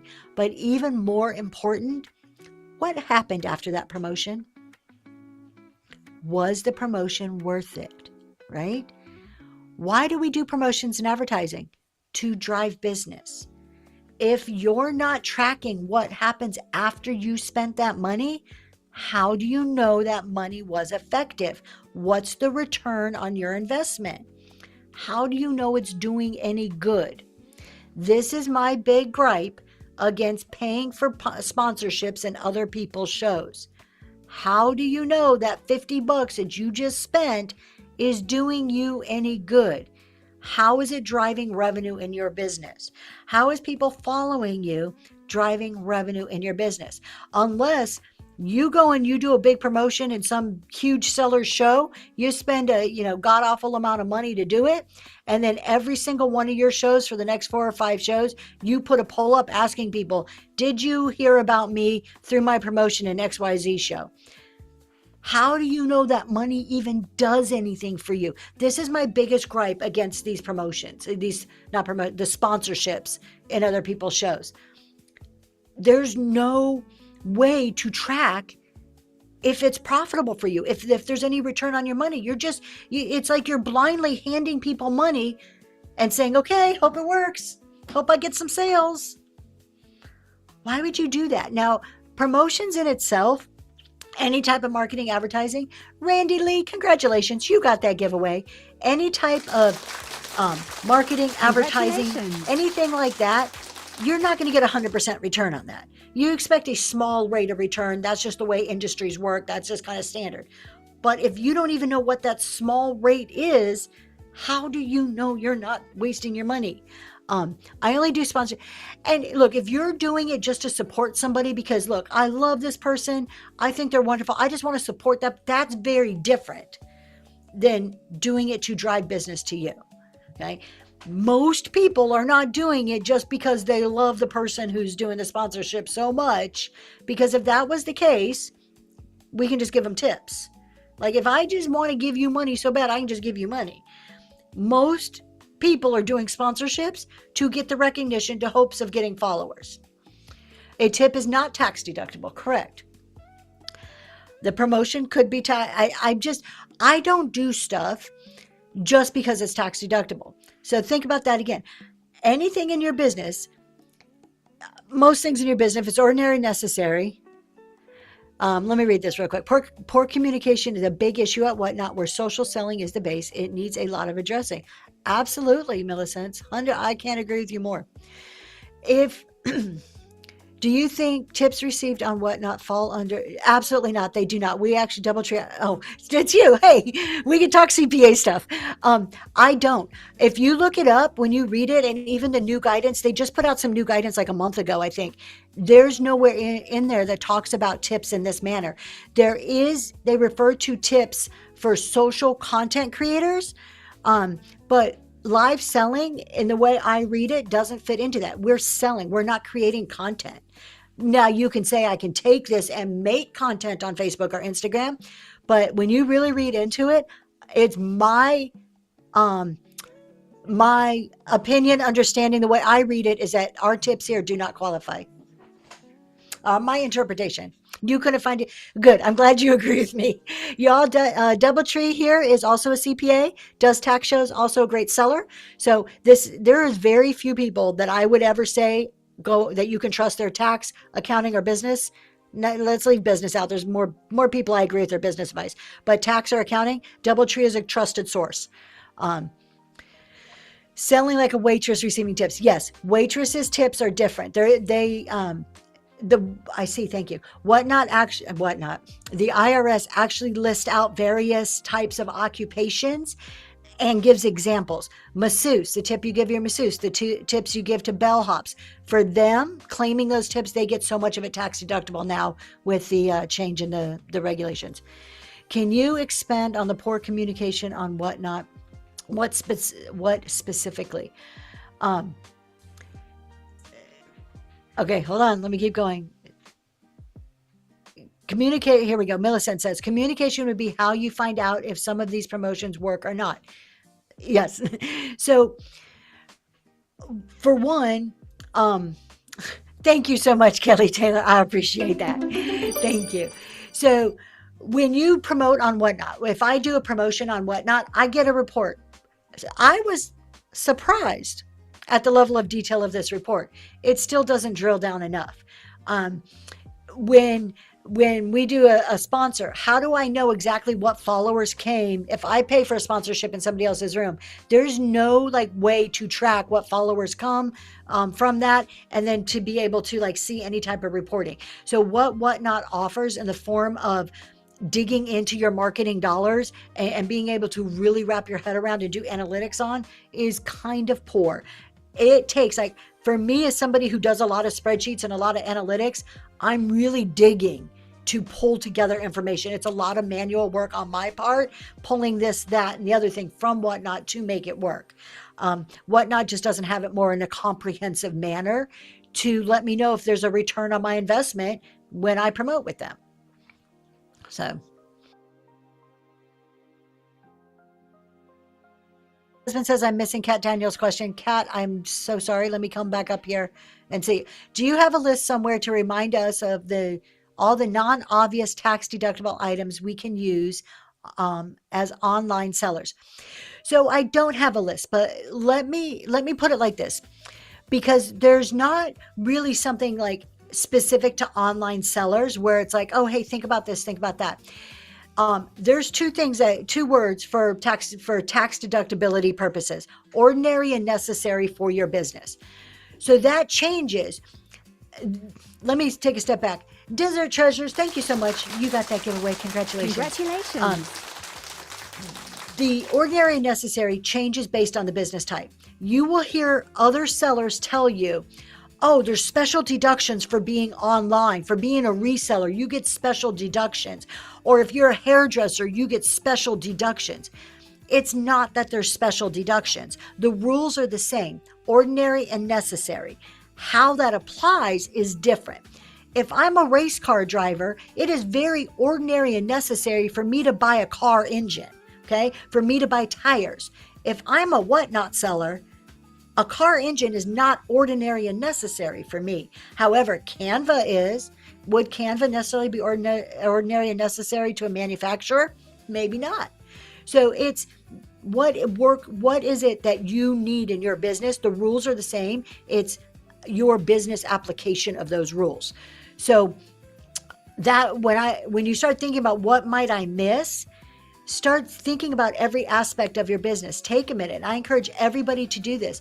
Take a second and think through every part of your business. So, okay, what do I do from morning to night? Spend a week, even a month, jotting down different things, and you're going to find those pieces. Mileage is one. Yeah, absolutely. That people forget. You're going to find those things oh, I use Canva all the time. I always forget to record Canva as a business expense. Oh, wait, I have a website. Did I forget to use the website? Did I forget to put my domain name? Because I only pay that once a year.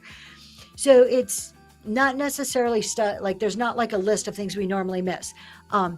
What I do suggest people do, particularly if you're just starting and you're hey, I just kind of want to refresh and make sure I'm not missing stuff. So one, yeah, keep a spreadsheet, but Think through, spend a month, like just make it a project for a month. Every time I spend money, I'm going to think about, what I'm doing. Am I missing something here? But then take a Schedule C, look at the Schedule C. That's a tax form we're filling out. They have a whole list of the types of expenses on there. That at least will get your brain going and like, oh, yeah, I didn't think about that. Oh, I have to pay insurance on my storage unit where I store all my inventory. Never thought to put my insurance on there, the insurance expense. So that's kind of what I suggest. Any lists that I have are common list, or there's just gonna be common things that you're going to find on your Schedule C. So I know that's kind of an answer, non-answer. So if we just kind of go back, tracking what converts, I just want to make sure you guys are tracking what happens afterwards. That if you're paying for promotions, advertising, marketing, what happens afterwards is just as important as what the amount of money you spent. And then on top of that, strategy beats random spending any day of the week. Any day of the week. You can go throwing dollars at anything you want. And I have made this mistake myself. A lot of the things I tell you is because I've been there, done that. You can start throwing money. You can go into everybody's room and be like, oh, sponsorship here. You will hear there is actually people out there that tell you, go to any Facebook group, go in rooms and sponsor and talk a lot, and make sure you buy all the sponsorships so that they put you in the box for 5 minutes, and that's going to help grow you on whatnot. Maybe it does, maybe it doesn't. But if you're just going from room to room, throwing money at everything, that's not strategy. That's just random spending, throwing things at the wall, hoping something's going to stick. Have a strategy for it. Know how you're spending your advertising, marketing money. I will be very clear about mine. My giveaways here, this is marketing. That is marketing for me. I have a set budget. I have so many giveaways I do on Monday, Wednesday, and Fridays. And they all fall within my budget. It's all marketing. So have a strategy. What are you trying to achieve with it? You could be trying to achieve different things with different types of promotions. Are you trying to get followers? Are you trying to increase your average order value? Are you trying to increase buyers? Are you just trying to increase people in your shows? What are you trying to do? So make sure whatever you're trying to achieve matches that advertising that you're trying to do.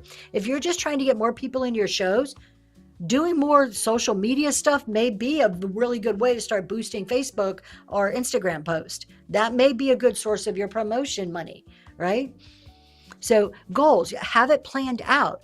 Because if I'm trying to get people to buy more from me, yes, my love, if I'm trying to get people to buy more from me, advertising over on Instagram might not be what's going to do it, right? Maybe investing some money into some coupons that encourages people to buy is the thing that's going to help me increase my sales. So let's see. We got that giveaway going off right now. Who's going to win that giveaway? Linda, thank you so much for being here. We're going to do one more giveaway. We're getting close to wrapping up. So documentation proves intent. Sellers I like as a buyer for me. I chatted up for community to help the algorithm. I noticed I get followed.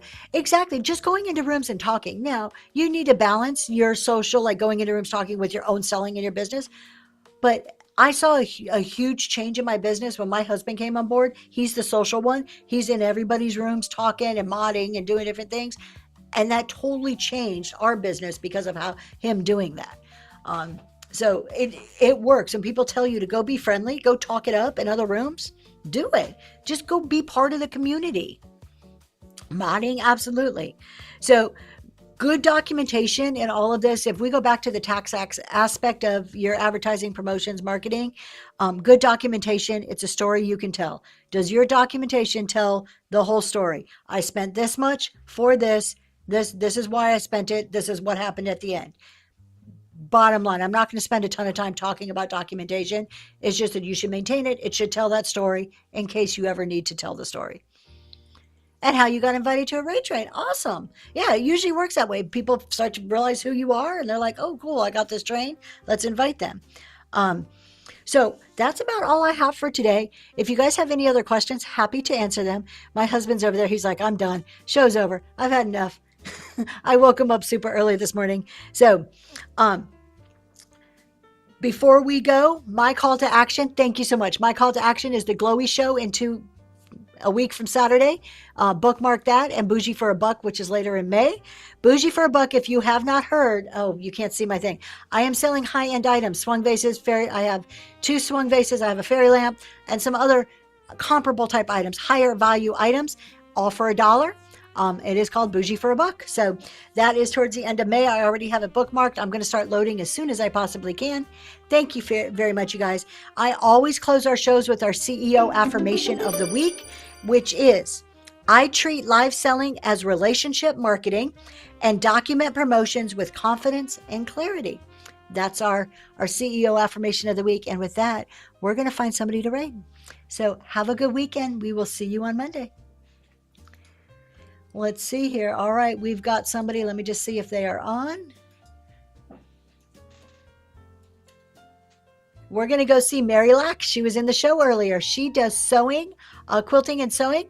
Y'all, show some love. Even if you're not sewing, go in there, throw some ducks in the chat and say hello. Let's extend some of this community we've been talking about today.